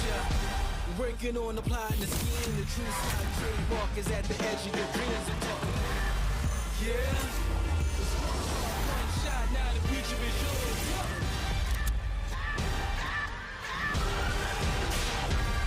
I'm turning dreams into reality. In the lab with the formula and chemistry. Your memories spark and motivate and make the industry shake. With the bars and the breaks, I'm talking one chance at the soul, going for the goal. It's one shot, now the future is yours. Go! Excedrin. I'm fading. One bad headache can crash your entire game. Excedrin relieves headaches fast. Excedrin, game over for headaches.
Quick update for everybody at home. Of course, we were dealing with some server issues in that game. Game 4 will be voided, and the players will only play 5 games tonight. So we will complete games 5 and 6 once the TOs have everything set up and ready to go and all the players in the server. So we will get to that as soon as that one is ready. But game 4 voided, and they will only play a total of 5 games tonight. So just so everybody's clear on that and what the next steps are there. Now, we do have a little time to talk about a little bit of stuff. So I did prep something here to talk about Team Intel. Of course, they have struggled a bit tonight, but they have not been struggling over the last couple of months on Open Night. And I want to talk a little bit more about that. I pulled some stats here that you can all take a look at that highlight really just how good Team Intel has been over the last 7 weeks. So these stats are from Intel's 6 open night victories over the last 7 weeks. They have won 4 in a row prior to tonight, and 6 of the last 7 open nights going all the way back to the 1st of February when they really kicked things off. Over that, in those 6 open nights, 415 kills for the team, which means an average of 69 kills in each of these victories, 615 points racked up, which means they're averaging triple digits in their open night victories this season, and their average placement 6.03 in the individual games. They've had 8 wins and 18 top 5s, meaning that it is a coin flip chance for Intel over the last 6 victories to finish in the top 5. They have a 50% chance to finish in the top 5 when they win it all, and it's been truly a dominant showing from Intel this season. They have absolutely crushed it on open night since this roster came together and they turned their season around. And while it hasn't quite shown up in the server tonight, it has been one of the most dominant stretches we have seen from a team in Series E to date. And it's crazy to think that, we talked about it a few times over the last few weeks. Imagine if this Intel roster had started from the top of Season 4, if they've been able to get the squads in, what would have happened there? So really great performance there from Intel, and absolutely love what I've seen from them so far. Not the greatest night tonight, but we'll definitely see them bounce back very soon. Let's talk, though, about the overall leaderboard and just take a peek at where everybody stands at this point. Tonight, we, of course, we're highlighting the very important races at the start of tonight's show, and, of course, Intel hoping to catch up to Team Vizio, but it seems pretty unlikely at this point. Just short of 200 points behind Vizio with just 3 nights remaining after tonight, so Vizio should be feeling very comfortable with their spot at the top of the standings. And then Excedrin has looked good tonight, though Nerf doing some good work. They sit 81 points behind 3rd place right now. That is still a significant amount of ground to make up here with less than 2 weeks remaining. So we'll have to see if Nerf can make some magic happen, but at the very least, Excedrin seemingly taking care of business to keep Nerf at bay and hold on to that 3rd place spot. If they are able to do so, it would mean Kimchi Lee would be back for his 3rd season in a row here in Series E. Of course, playing on Team Rockstar in Season 3. Excedrin here in Season 4 and would be looking to do the same in Season 5. So Excedrin just looking to continue and keep things rolling the way they have been over the last few weeks. They have been very, very good since this race got as tight as it was. Of course, jumped ahead of Nerf a couple of weeks ago, and looking to just continue to build on that lead as best they can. So well played from Excedrin, and looking to continue to see them succeed, and of course try and carry those performances into Pro League as well. Excedrin, a lot of positives we've seen this season, especially considering they had some ups and downs early on. They came out of the gate fairly strong, had a bit of a mid-season dip, but have really found a resurgence here at the tail end of the season and have built upon that here as we've gotten very late in the running. Now, do want to remind you folks, of course, we do all of these awesome tournaments and events online, but we are hosting great things in our Esports Arena stores in Walmart all across the country. If you use exclamation point locations in Twitch chat right now, you can find an Esports Arena near you. You can come out and compete with us, play in PvE, play in our weekly and nightly tournaments, or if you're just looking to get a couple of hours in playing some games, maybe even host a birthday party, you can do all of that and more at your local Esports Arena. So again, use exclamation point locations in Twitch chat right now and come out and game with us very soon. We would love to see you at an Esports Arena near you. So looking forward to that. I certainly miss going out to them. I used to spend a lot of time in Santa Ana downstairs hanging out with all of you folks. It was a good time. I miss it for sure. But I'm also excited to be here on camera bringing you guys all this Series E action every single week. I get to talk about Apex, Guilty Gear Strive, and Halo Infinite 5 days a week for my job, which is pretty cool. And it's fun to come and hang out with all of you. Of course, TOs are working on getting the server up and running and getting us ready to go for game number 5. Another reminder, if you missed the top of this segment, game 4 is going to be voided, so the players will only play 5 games overall tonight, so no Game 4. We will get into Game 5 as soon as everybody is able to get into the action. And don't forget, we will be back again tomorrow as well. We will have Series E Pro Night. We'll have some of the best pro squads from all across North America coming to compete with our Series E partner teams. That action kicks off at 4 p.m. Pacific time, so look out for that as well. Now, lot to look forward to with 2 more games left to go. Of course, Excedrin with 2 wins under their belt and looking to build on that. Razor, though, we're sitting at the top of that Mobile 1 leaderboard, courtesy of some incredible fragging from Draysab and the team through those first 3 games. They were up above the 60-point mark. It has been one of the best performances we have seen from Razor this season. And this is a squad that has really struggled throughout. They hoped to, with the roster changes during Roster Mania in the middle of the season, to kind of really galvanize and get a resurgence from the team in the vein of what we've seen from Excedrin. It hasn't quite materialized, and this is a little bit too late from Razor, but it is a good performance they can certainly hang their hat on, and we'll have to see if they can finish it out, because of course Excedrin hot on their tail with those 2 wins under their belts. Production's going to give me a thumbs up or thumbs down and let me know when we are ready to get into the game, because we're looking for game number 5. They said to Phil, how are you doing, chat? How are you? Are you enjoying the show? I hope you are. I've been in Twitch chat with all of you, modding and having a good time. I've certainly enjoyed watching the show here today. A lot of good games. Who has been your player of the day so far? Is it? I would say, mine stuck between Draysab and Cruisin'. Both have been really good tonight. Kimchi Lee had a solid night as well. And the Nerf boys have looked pretty good. They haven't been able to jump ahead of Excedrin here, but they've looked pretty solid in a lot of the fights we've been able to see them in. But production says we're ready to go. I'm going to hand it back over to Jamerson and Tom to get us ready for Game 5. All right, welcome back, guys, to Series Z. Unfortunately, we had to cancel game number 4 because of the issues that we were having. That's kind of what happens here on patch days when it comes to Apex Legends. Sometimes the servers want to work with you, and other times, more often than not, it does not. But we're going straight into game number 5. So we're only having 5 games tonight, and that's really unfortunate for, the squads that find themselves on the bubble, right? That race, Excedrin, Razor, Nerf, all trying to secure that final spot before getting relegated in for the next season. So now Razor find themselves in a fight currently. We're already down to 18 squads, by the way, and Razor already have triple purples for this fight. Jamerson, we're lucky we got any games today. Let's be honest. That's how patch day be sometimes. The game's working, all is well. We could play Apex, we could watch Apex. That's what you love to see. Now, very rarely do you ever see a zone that almost nobody is in.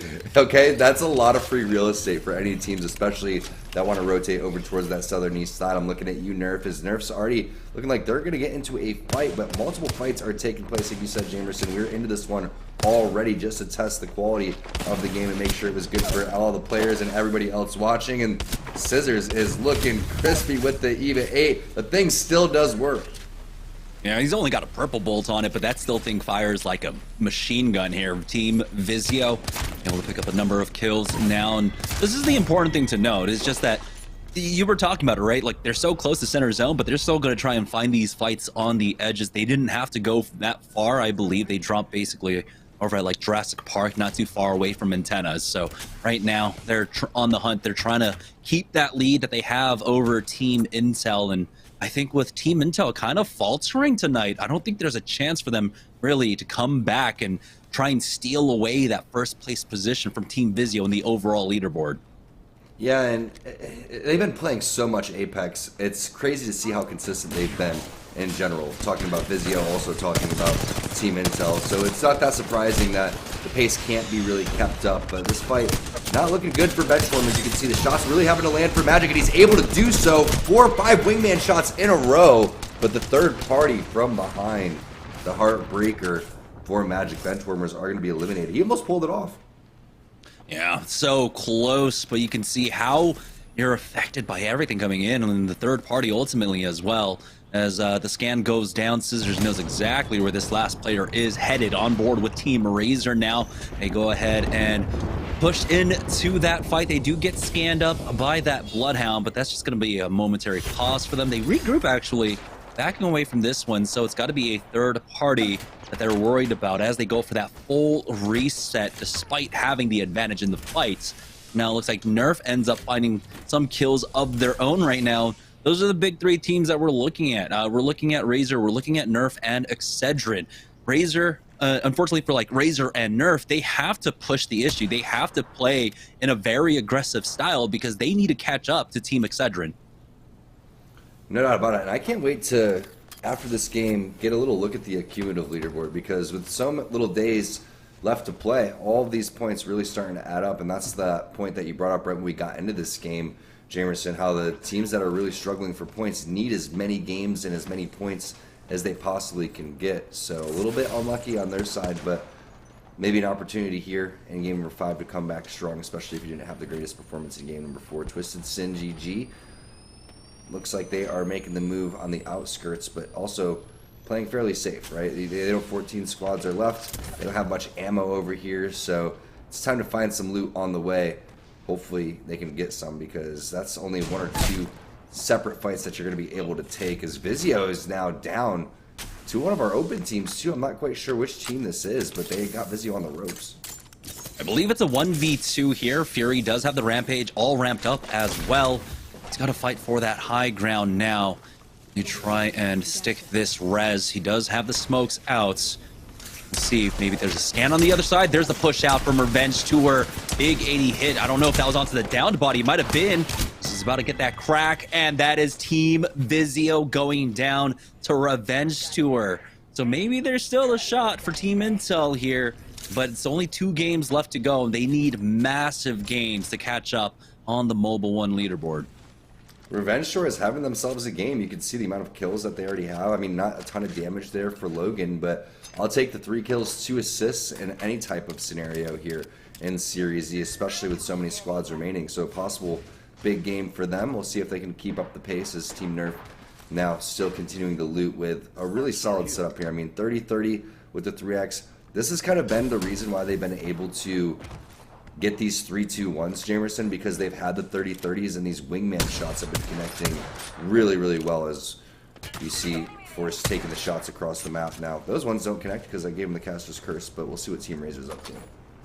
Ooh, pushing on to Snowman, who are in a separate fight. So another third party coming out from Team Razor here, able to take advantage of that.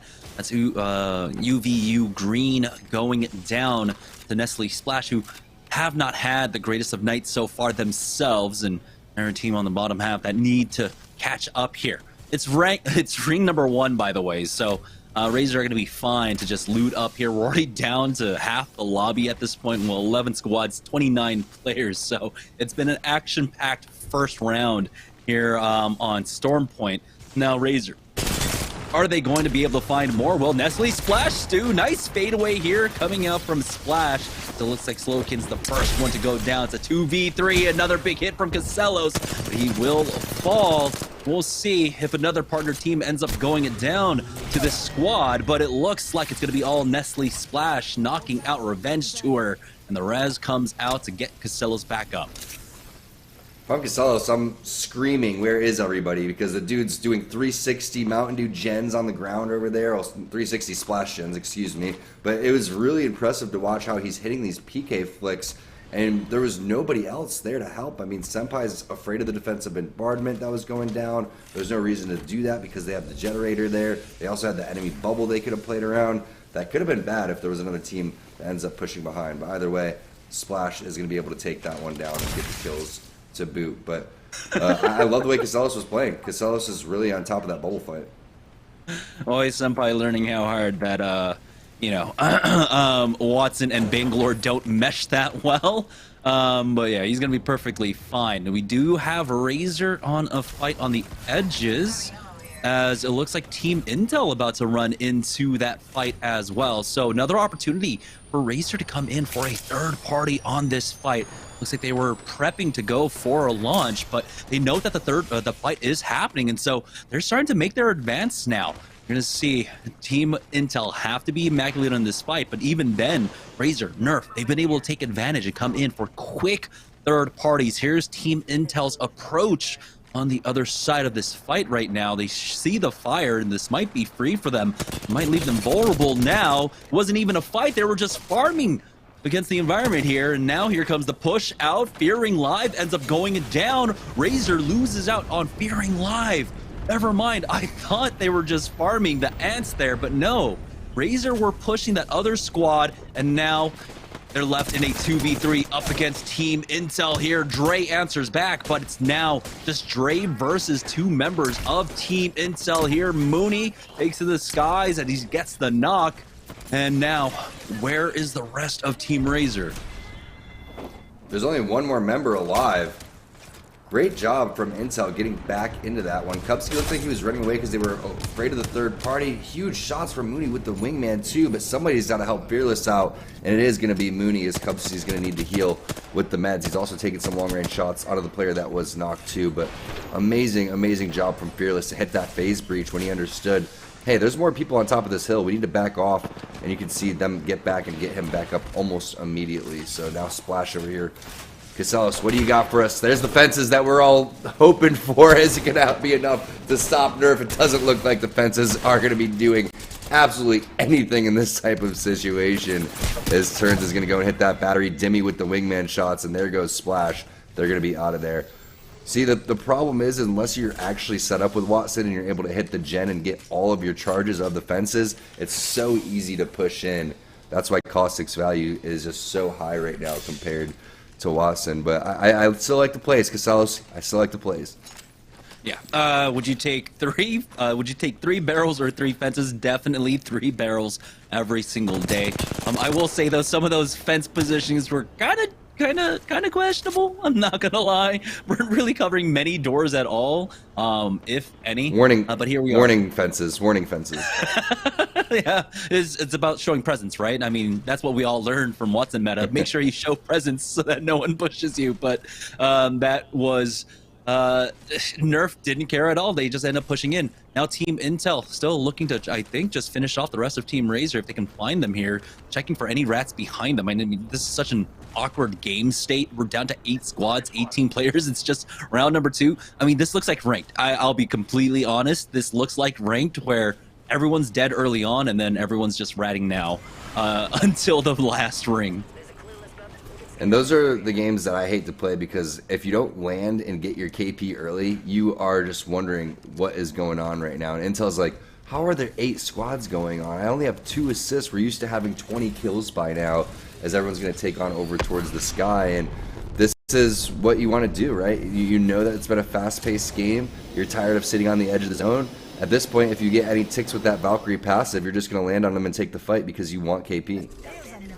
Yeah, Nerf on the north side. Kraber in the hands of Turns. He's going to take to the rooftop to try and get an angle, and you can't stand still like that. Dravis's head gets taken off by that Kraber, and they're instantly pushing it. Gravwell to get another angle. Here's the black hole as well. They're not going to even have a chance to try and go for that res. Fearless ends up actually coming in for the re-knock onto Dravis. So Team Intel in the area now. Nerf having to back away from this one, and unfortunately they don't even get a kill point off of that, but they're already happy. They've gotten what, 3 or 4 fights in this game already. They have about 11 kill points to their name, so things are already looking good for Nerf. They just need to close this one out with a win. That's why you have to skyward dive there if you're Intel, so you can get in on this action and try to steal some kills away from a hot Nerf team. But the way that Turns executed that, picture perfect, right? He hits the shot with the Kraber, goes with the grav lift, throws the black hole because he understands the res is happening. Somehow, though, the grenades weren't able to get the kills. Oh! Fearless is down. Oh, this was so bad. You can see that bubble was just way too short. There was nothing Team Intel could do. They tried to reset, but they get absolutely punished now. Another connect out from Turns, and he still has 8 shots left in that Kraber. Kupski gets finished off by Demi. Team Intel down and out once again, finding no openings here in open night. It's been Nerf, it's been Razor, it's been Excedrin all popping off tonight. Yeah, and Turns is like, well, you want to steal my kill? I'm going to steal your entire face and your team, plus the people in the vicinity. Really nice job landing the Kraber. And I know some of the pro players are like, hey, Kraber out of competitive. I love it. I think it's so exciting. I'm on the edge of my seat every single time I see these pro players with that weapon. Yeah, it hurts getting hit for 145. It hurts even more getting hit for 390 across the map. But got to hit your shots, and that's exactly what Turns was able to do. As you see what High Peak Esports is up to. It's been a slow game for them. They're just trying to pick up their highest placing possible to get as many placement points as they can, but they're gonna have to make a move soon. And with the zone closing, you do have one player that's already gonna be inside. That's gonna be Biscuits, and then Chunk. He's on the opposite edge to his chance. He's just gonna be doing the big gatekeeping. We can see that no one will be over here, but better safe than sorry as High Peak Esports is continuing to just lock down this side. Yeah, you still have to play your fundamentals at this point. You can't give up anything. You can't take anything for granted at all. So I'm glad that we're at least seeing the fundamentals coming out from our squads, despite this irregular game, I would say, at the very least. I mean, round 3, 6 squads remaining. I mean, 13 players left as well. So many squads still ratting this one out. Team Nerf are able to spot out a world drop as well, so that might be another Kraber in the hands of Turns, but I mean, he still has 8 shots, I believe, left in that Kraber. Biscuits does end up spotting out Nathan Mule, trying to come in from behind. Still time well spent by them, keeping their back clear. This is going to be another world drop coming in from Team Nerf. Fearing live with the rat play over towards the corner. You can see possibly running onto another rat. Is this going to be 2 Tomcat rats going at it over here? Extended light mag. I wonder if they have sound cues on Fearing Live. Yeah, that's right. Like, he was walking, right? So he gives away that sound cue first. Here's the push out. Ajani, no, it was just a creep play coming out from the Snowmen to finish him off. Unfortunately, they lost out on Frosty and were never able to get him back into the game. And so now we are down to our final 4 squads. Everyone else full. It looks like Snowmen, the only one playing at a disadvantage in this late game. They also need to work their way on in. They've got a trek ahead of them. They might even have a small sliver of the Eastern Mountain to try and maybe play off of, but the big question is, will they have vertical clearance to go for a Valkyrie deploy in the super late game? One thing's for sure, I'd be staying away from this team right here, Nerf, who has been looking really, really strong today. Super impressed the way they've been able to do it, but Chunks looks like he's being chunked over towards the side. Just one more shot, and that's all it's going to do. Turns barely taking any damage until he goes and hits that grab lift, but nobody else was there to answer as the shots are raining down with the wingman from Dimmy. You've seen him continuously with that weapon, and you mentioned that there was a crate drop over there towards the side. They were able to pick up the Volt throughout all of that too, while Turns was adding the pressure to the enemy team. But look at the amount of kills that they have, Jamerson. You can see not a ton of damage on the board for Dimmy, but I believe they were sitting at least around 12 to 15 kills at this point, so it's going to be a big game for Nerf. And with the way the other teams are playing, I mean, the final, 8 kills could easily go over Nerf's way. So this would be an absolutely massive game, especially on top of, if they have the 12 games, oh no, the Snowmen drop right on top of Nerf as well. So the kills are literally dropping into their laps right now, but Team Nerf haven't bounced onto them quite yet. It looks like another Valkyrie deploy is going to stop them. They have lost height on this fight, but Demi is able to take that one for free to turn things around, connecting with one shot. Another there is Force as the backup with the 301. Chansey is already on Flesh as well. Arcstar just to try and control that bubble, but Force just pushes in and forces that fight. They pick up the 3 kills. Now it's the final 3 squads. It's a 3v3v2. Only 2 squads standing in Nerf's way, standing in the way of their victory. I'm worried that they don't have enough batteries though, Jamerson. Do you think 8's going to be enough to end this game? Because right now they are looking so good.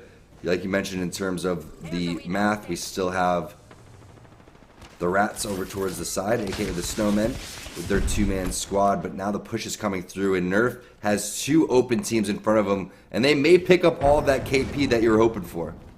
3 shots left in this Kraber here as Turns is able to connect the 45 with a quick swap onto the Havoc. That turbocharger allows him to get that knock. onto Spar. Here comes the black hole, but they're actually getting shot up. They've got to be careful on this approach. This is the beautiful thing about the resets. When you have the Horizon here, you just use that grab lift and teams have trouble hitting you. Now, as the grab lift is going to keep them in place, turns, picks up the second kill there onto KWP, and Dimmy will go ahead and finish them off. Now it's the final two members of Snowmen that try to find an angle on them, but it looks like they're just going to be stuck up on their heights. Johnny has dropped now. 2 shots left, turns, 2 players left. Can you just finish them off here? He's going to push forward with the Havoc instead. Johnny gets his armor cracked, forcing out the bubble. Lox is going to try and stand and bang, but Turns is right on top of him, going for that no clip, wants the highlight reel finish, and he'll get it. The last shot for the win. Team Nerf have an absolutely massive game fight win. You know what I smelled the entire time was a Mobile One high performance moment. That's literally what I was smelling. It smelled a little bit like gas, and I was like, you know what? That's the Mobile One high performance moment coming through, because Turns is on fire. The Kraber switch on over to the Havoc, the no scope at the tail end of thing. The grab lifts are on point. It's like they're hitting Bloodhound scans the way they have all these players on lockdown, but they don't even have a Bloodhound on their team. I love the way that Nerf came out to swing today. Yeah, and you know, with gas prices, they're definitely getting every dollar's worth with that high performance moment. So with a big win, have Nerf done enough to put themselves in the top positions going into the final game of the day? Well, we're gonna go ahead and take a short break. When we get back, we'll check in with the Mobile One leaderboard. Don't go anywhere, guys. We'll be right back.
Nerf with a big performance there in game number 5. They've had flashes of brilliance so far tonight, and they put it all together there in game number 5 and showed up strong. Big win for the squad and all the partner teams controlling so far here tonight on open night. So well played from them. Let's check out our player of the game here from, I would imagine, Nerf, because I can tell you this, Nerf had 19 kills overall in that 5th game, so a huge performance for the squad. And it's going to be Forrest taking it this time around with the best performance so far tonight. 9 kills and 5 assists here for the player for Team Nerf. Over 1,700 damage in that one. And, you know, as I mentioned, we've checked in with Nerf quite a few times through the first half of tonight's competition, and they were winning fights, getting into late circles, but had not been able to put the finishing touches on a game quite yet, and this is what they were building towards, and they did it in pretty emphatic fashion, again, with 19 kills for the entire squad here. That is a whopping 31-point game overall from Nerf. So huge performance from the team, and that jumps them right up into that conversation we were talking about. Nerf and Excedrin battling it out at the top. Well, Nerf right there in the mix with that showing, and just one more game to go here on Storm Point. So big performance from Nerf and well played from them. We're going to go to another break, though, right now when we come back, the final game of the day, so don't go far.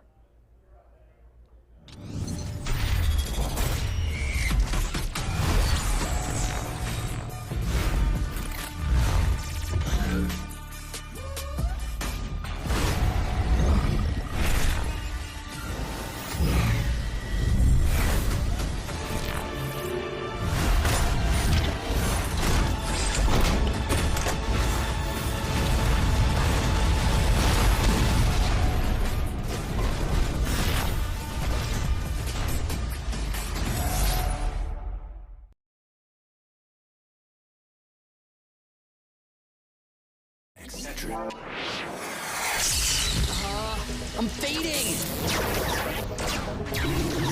One bad headache can crash your entire game. Excedrin relieves headaches fast. Excedrin, game over for headaches.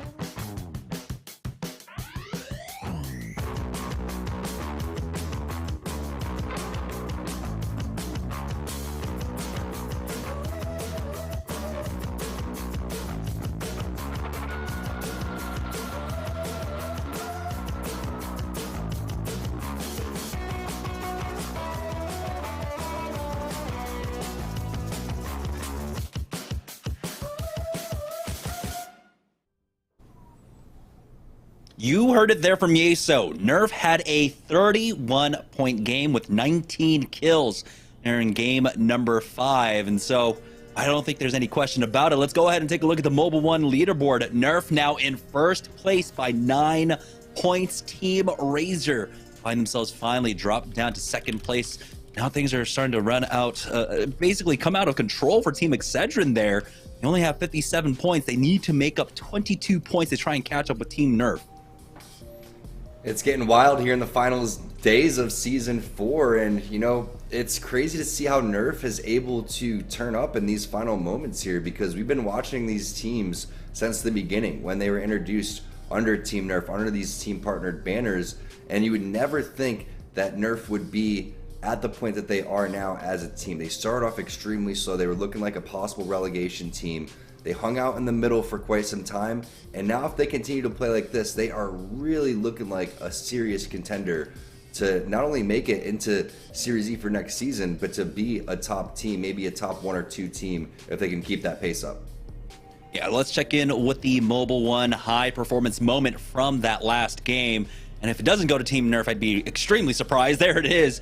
Turns with that Kraber, being that huge difference maker in so many of these fights. Even in that fight up against Team Intel, Turns hits big shots with that Kraber, creating the openings for his squad. Yep, Turns in me on, that's for sure. The way he's playing is just absolutely ridiculous, man. The way that he hit the Kraber into the switch of the Havoc, but also the presence of mind to throw the black hole on over towards the right and then come and take the angle right there, almost knocking 3 to 4 players in just this one little moment. And that is what you want to see from someone that has the experience on this squad. I mean, Force has a lot of experience, Dimmy does too, but Turns goes all the way back to the Pittsburgh Knights, teaming with Hodsick. The dude's been around since the beginning of Apex. He took a break, switched on over to Valorant, and now you're starting to see him come back and play better Apex than he ever has before, and it's just amazing to see. Yeah, I love to see it. I mean, especially with that old squad. Six, Turns, Hodsick, all having some great careers of their own. Turns is the only one right now we're looking for more out of, and he's starting to show up, especially for Team Nerf today. The big question is on the overall leaderboard, what does that mean for Team Nerf? I mean, so far today, Excedrin have done enough to at least keep that gap between themselves and the other teams on the bubble. But slowly but surely, everyone else is catching up. Here we go, the final game of the day. And the game at number 6 as we join on aboard with Team Nerf. Now, as they drop in, they got fish farms for free. They're able to rotate up in game number 5 for their first fights. We'll see if something similar happens here in game number 6. You never know. Something fishy could happen back in fish farms, like a 50-50 that you weren't typically expecting.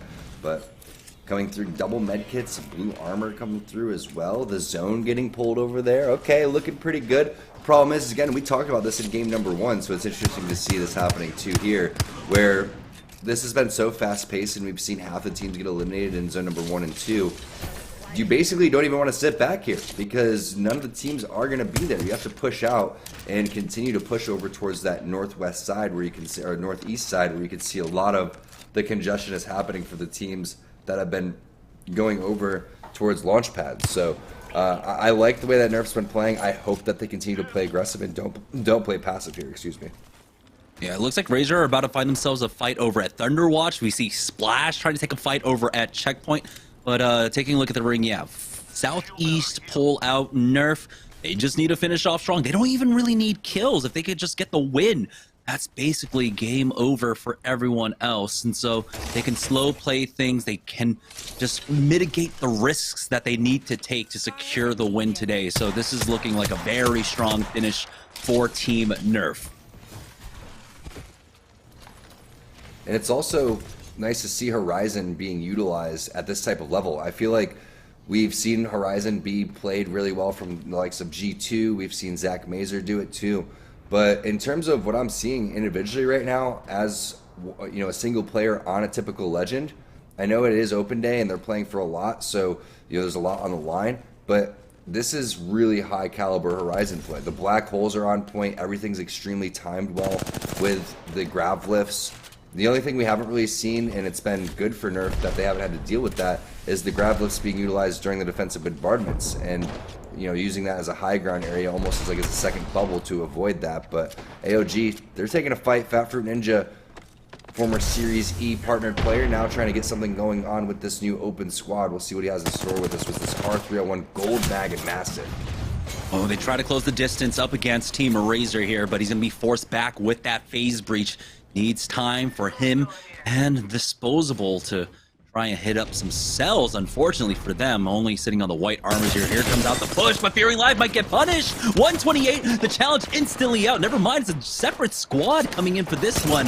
Razor's going to be looking on for that third party, though, as they do lose out on Fat Fruit Ninja. They'll be able to get him back up, though. The quick res is being utilized here. Instead, they're going to go ahead and cancel off of that and then try to go for the res. Unfortunately, open the door, but it looks like they will be safe to do so. Here comes the challenge out from the left-hand side as Disposable spots that one. The re-knock onto Fat Fruit Ninja out from Jerix is slowing this fight down immensely here. They've got to be careful for the third-party timings. Disposable takes the roof, and he gets damaged just a bit. Now, another bubble fast res out. Challenge once again, willingly. Has to be careful. There we go. He gets the finish off on to that last guy. But as they get Fat Fruit Ninja up, is it going to be a safe reset? It looks like no third party. So AOG will be clear for the heals. AOG going to be A-okay. They also have the defensive bombardment coming up in 15% too, so that's a nice way to defend off any other players that are coming through. And I always love the armor swap on the ground so you don't have to go back into the box, especially as a controller player. That's a feels good man moment. The car PK combo, definitely super strong here for Razor. Razor still in second place, trying to catch up on over towards Nerf, and they've been having a phenomenal day so far. In terms of the way that they've been playing, it's been kind of a silent 70 points, if that makes any sense. It's kind of weird to say because they haven't been winning as much as the other teams, but they're still dropping a ton of points. Yeah, it's been a lot of kills coming in for Razor here, as it was just, one game that ended up getting away from them. It was, I think, game number 3, where Excedrin were able to win out that fight when they ended up getting pushed by Twisted Sin in the final 3v3 encounter. Nestle Splash, though, they were able to win out their 50-50. That was taking place at North Pad. Now they're pushing down onto Mills. Casellos, he's been playing this Watson like he's the Wraith player, like he's the entry. And now he finally gets punished for it. Red Ranger ends up taking him down. YFP, do they have more in store for him? Or was he maybe just the last player left on this squad? Looks like he might have just been the last player left on that squad, as Splash will be able to get the res onto Casellos. Casellos fencing up. That's what you love to see, man. He's even got the gen down, you know. They're going to be okay. You know, Splash is going to be all right. The safety net that Watson provides is just unparalleled from all of the other legends in Apex Legends. No cap. As you see Fearless with the car, he's putting in some serious work onto Cobra. And Fearless, you know, can heat up at any given moment. And if Intel is going to heat up, you would think that a really fast-paced final game like we typically have on Open Night in game number 6 would be their style. So we'll see if they can go into full Intel mode and maybe be a team that slows down Razor or Nerf. Yeah, I mean, we've seen those since the shift from a lot of our open players, or a lot of our partnered squads on Open Night, where they play a bit more of an Intel style. They've been slowly not performing as well. Despite getting the wins, we're seeing that the other teams are keeping them at bay. There's not the big games that Team Intel are used to at this point. Splash still trying to chase down, what is it, the Red Power Ranger at this point? Casellos, round number 2, Magic ends up going down. Now, Nestle Splash getting some free kill points here. Oi Senpai currently the kill leader for a game. I think Senpai switched off Legends too. I don't think he was playing Ashe previously to this. I want to say it was something completely different, like Bangalore, right? Because he shot the Bangalore smoke on over towards the gen in the previous game. So nice to see him on Ashe making some plays over here. And it's a double aggressive rotation composition as this player just gets shot out of a rocket, basically sky high into the air, almost virtually impossible to go and hit those shots. But I love it. I love the energy that they're bringing over towards the tail end over here. Still trying out some new things with their composition as Casellos finally does find that Red Ranger that you were talking about. He gets revenge for himself. Nerf, though, now moving out of Fish Farm, going over towards the western side. 99, big connect. Doesn't even get tagged by that Arc Star. Turns. Really about to just win this fight by himself, but the defensive bombardment from the other side will slow things down. Dimmy gets the one clip onto Biscuits and Crackers, about to have himself a full beast on this fight. Still waiting out the nades as they now push in once again. Only a white knockdown shield to try and slow things down, but they're on the backs. Chunks gets chunked down. They won't be able to finish off 2 members here. 1 player left on this fight, and it looks like they'll be able to clean up their thirsts and then move back to try and regain a position here. Vizio find themselves in the fight in the middle of the map right now, as Scissors needs to back away to hit up a bat. He still has the Beast of the Hunt. He'll have 1 more scan.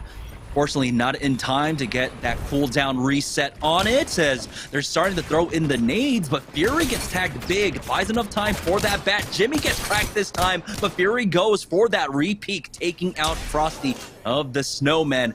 They have the man advantage here, slowing things down. Vizio changes up the angles here, comes in from the flank, and Jimmy gets punished here.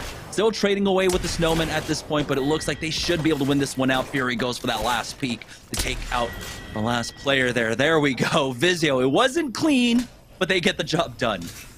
Yeah, nicely done. It was clean from Scissors, apparently. Scissors like, hey, what are you guys doing? I'm basically still full health. They're like, dude, you baited me the entire time. Really nice job, though, taking their time and making sure that they cleaned that one up. Very fortunate not to get third party, though, for how long that took. But I really feel like the reason that took so long, Jameson, the reason that was so difficult is they don't have Gibraltar right now. And you could see during these little trades how valuable Gibraltar really is, because you get that extra arm shield coming through from the passive. If you need to infiltrate with the door, you know that you're going to have a great opportunity to go and do so. And once the bubble goes down, everyone's so used to playing with that. As you see Fatford Ninja pick up some kills, everyone's so used to the bubble being that kind of flare in the air saying, okay, we're actually fighting, and we know which angles to take, because it's kind of that comfortable moment that we all know and love in Apex. So because they don't have that, it really was just a little bit more time consuming as they would have hoped for. Here's Team Intel coming in for the third party, or well, the delayed fight up against Team Vizio now. Fearless almost gets the one clip there. Challenges again with that wingman. Misses the shots, unfortunately. Kupski's up there, and he gets taken out. Jimmy is there, but it looks like he might finally be able to get the knock. No, still not enough. as he does at least get the knock on to Scissors, but it's now down to a 2v2. Mooney tries to go for that thirst, doesn't need the armor swap for himself. Fearless needs it, but he does at least hit that back. 2v2 as he now drops down to try and infiltrate long-range PK shots as the defensive environment is about to go down. The Rolling Thunder actually coming out from the other side. They're just going to go ahead and back away. Team Vizio are taken out. James Fearless finally comes alive for Team Intel here in the final game of the day. And keep in mind, Kubsky is the sub here on Team Intel, so if they're not performing up to what they normally are, that could definitely be a huge reason. You could see Kubsky is not used to this pace, man. He's playing on an Oxygen Gaming squad that typically gets in positions. They play very, very slow paced. Fearless and the Intel squad, they full send, and that could mess up your timing just a little bit. And Kubsky was the first one to go down right there, but they do get him back up. So we'll see again. Intel now starting to come back into the form that we typically see them in the final game. And it is all about vibes for Team Intel. They need to be vibing. They need to be basically firing all cylinders there. And so, yeah, I mean, we didn't talk about it as much with the swap coming in. It does make things a lot more difficult here, but at least they're starting to have a moment here in the final game on board with Splash. They do spot out a squad rotating past them here. Casellos looks like he does want to push in, dropping down now onto the low. Splash needs a big game for themselves as well. Tonight has not been super clean for them, but this game so far has been going well. They were able to pick up at least a full team wipe, and now they're looking for more. R301 shots from Casellos are coming through. Watson, just throw a fence on him. Throw a fence, kill him with a fence. Dude, go for the finishers. Her finishers are some of the best, TBH, as he does throw down that pylon. Her whole lure is great. 2-3 shots from the defensive bombardment there. They will be able to finish them out. It looks like Volkmeister getting cleaned up. Spectre Esports knocked out. 9 squads remaining, and her lore is great. I mean, they spent an entire comic series just building that one up. No doubt about it. And just like the little things, I remember watching how they were putting together Watson as a legend, and the hand claps after you put down the fences, et cetera, et cetera. A lot of thought goes into all of these different legends. We'll see if Watson ends up becoming viable again, but with Caustic right now in the meta and also the lack of buildings on Stormpoint, it just doesn't really make sense. But it's nice to see Casellos actually doing something with it, and you can see that he is pretty comfortable playing on that Watson. Watson was always one of those, oh no, Bursty with the 30-30 coming in from behind, the nades on top of that. The rejects are donezo over here. I've never seen a team disappear so fast. Razor just pounced on them like a pack of wolves. Excuse me. Well, the help of Razor and Team Splash were able to just pounce on them, as it looks like Nerf now fighting up against Razor here, so possible third party. A lot of our squads showing up. Team Intel getting themselves a free fight up against KWP on the northeast side of the map. So all of our partnered squads now really fragging out in this game. But Nerf, they need to just survive. Remember, they have a 7-point lead currently in first place. Ooh, we got a res coming down as well. Some more kill points about to land in the laps of Team Intel. Yeah, Intel's been looking really, really strong in this final moments. Is the PK so good with the Digi-Threat on top of that and the purple bolt. Fearless. You can see why he loves the skirmish in these fights. The fence, though, it's the fence for me. He wasn't expecting it. Now it's a 2 versus 1 coming through. His Heart and Ku are going to be on the ground, but there is Casello still in the vicinity. Mooney is going to go down. It's a straight up 2-on-2 now. As you can see, Cubsy gets thirsted. There isn't an opportunity for the armor swap. Senpai, still your kill leader, I believe, or at least tied through that one, is on the run. I like the idea of not going up on over towards. That is Team Intel going out in 6th place, but I love the decision right there not to go up the zip line, to take the time and go and hit the heel. And Nestle, Splash. It was 2 teams, 2 of our partner teams struggling today, Intel and Splash, but Splash finally coming in with the resurgence here. It was going to be either of them. It's Splash so far. 5 squads remaining, 11 players left. So what does that mean, like 2 ratting squads running around? We do have, it looks like Excedrin up, Nerf up, along with Razor just left with Bursty right now, as it looks like they are looking to just gatekeep. They have this northern side locked down, and now Splash might be in a tough spot.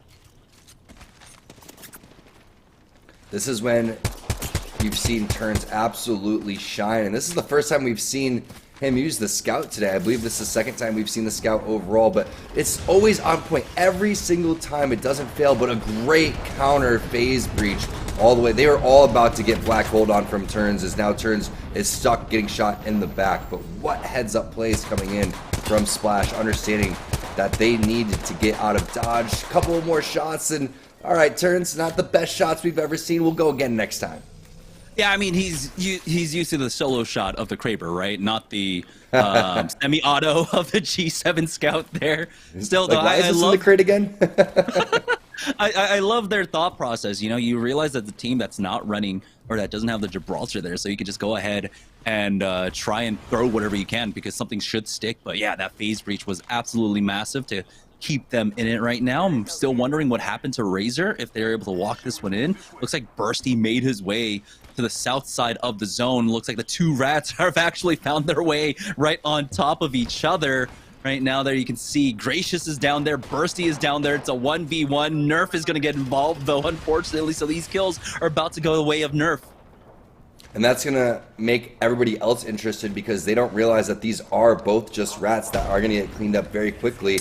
And the advantage is all in Nerf. Just look at the way that they're able to play this one. There's the kill on over towards the side. They have one more rat behind them. Both of the other teams are most likely going to fight because of the commotion that they hear. And there it is. The defensive bombardment's being used. Now they can go and collapse on this one. They could worry about Bursty later. They don't have to check their back on this one. They just understand that these fights are taking place, and these are most likely the two teams of three. So let's go and get interested on it over towards that side. Oh, if he just landed one headshot with that Scout, that would have been the knock. Turns was so close to being able to one-clip that Gibraltar player. Well, it looks like, yeah, it was Kim Chi Lee on over that side, as it's the final three squads along with Razor still somehow alive. Yusaki gets the knock. That's going to be one more. Excedrin on the verge of getting knocked here. Cruising the last player up for the team, and with the trades, that means Team Nerf can go in for the death blow. Excedrin have been knocked out, but Splash, they get the black hole dropped on top of them. Yusaki goes down. Razor successfully rat this out to top two. What do you got there for Bursty? We'll see if it can fight, but it's a 1v3. Team Nerf now charging forward to take out Team Razor. Oh! How does he have 5 Arc Stars? That was disgusting. Team Nerf take the win there in game number 6. I know Turns has been working out a lot recently, but he just flexed in the tail end of a handful of different games right there. The fact that it was also Team Razor who was in second place makes it that much more special, but he's going for the Arc Star play. He hits the first one, and as soon as Bursty realizes that it sticks, he was just sitting still and was a sitting duck. Holy cow, Nerf. Way to go. This has to be the best performance of the entire season for Nerf, and it couldn't come at a better time. Yeah, beautiful way for that one to end, having that ring pull, just realizing exactly what was going on. I mean, you had 3 full teams still alive, a rat running around somewhere, so you see that fight, you go ahead and push it. Great finish there in game number 6. That means we're going to go ahead and take a short break. When we get back, we'll check in with the Mobile One leaderboard one last time. So don't go anywhere, guys. We'll be right back.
Nerf with a hell of a finish tonight. Back-to-back wins for the squad, of course, in that battle with Excedrin, and that is going to be a huge boon for the team here. Hell of a way to close out the day. And while, we are still finishing the calculations on that Mobile One leaderboard, I think they've got to be feeling like they've got a huge W under their belt tonight. So well played from Nerf. Let's check out our final player of the game here for tonight. Force had it last time around. Oi Senpai. So Splash getting on the board here in the final game. 7 kills and 3 assists. That's a good showing from Oi Senpai. Of course, a Series E veteran here back on Team Splash. 7 kills, 3 assists, 1,800 damage on the Ash. So well played from Oi Senpai, and a good way to close out the night for Splash with a solid performance in the final game of the night. But of course, this story here is Nerf and the way they closed out here today. As I mentioned, after game number 5, they had flashes of brilliance in that first half, but couldn't put that complete game together.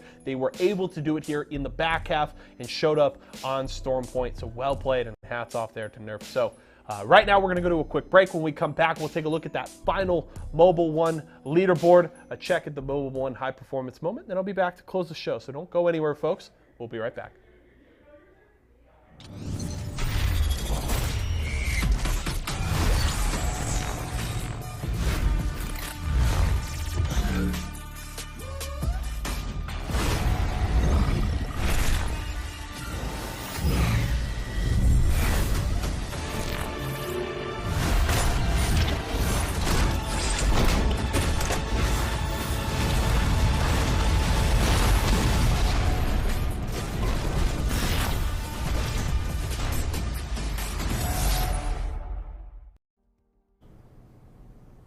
Welcome back to Series E, and that is the conclusion of, well, our second to last open night. We have one more open night after this, and tomorrow we have our second to last pro night.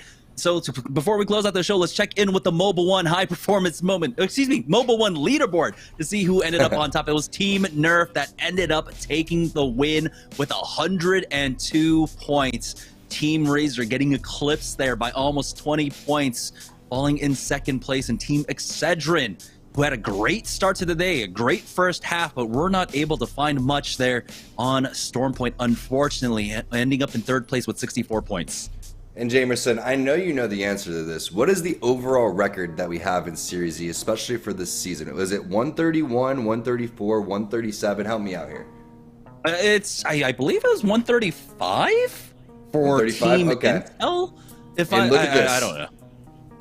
It's game 5 of 5. Remember, y'all, game 4 had to get wiped out because we had a server issue because we had the update today. Team Nerf was on a record-breaking pace. We could have been going to one more game here tonight to see if they could have broke the record, and who knows if they would have been able to do it. That's how good Nerf was playing today.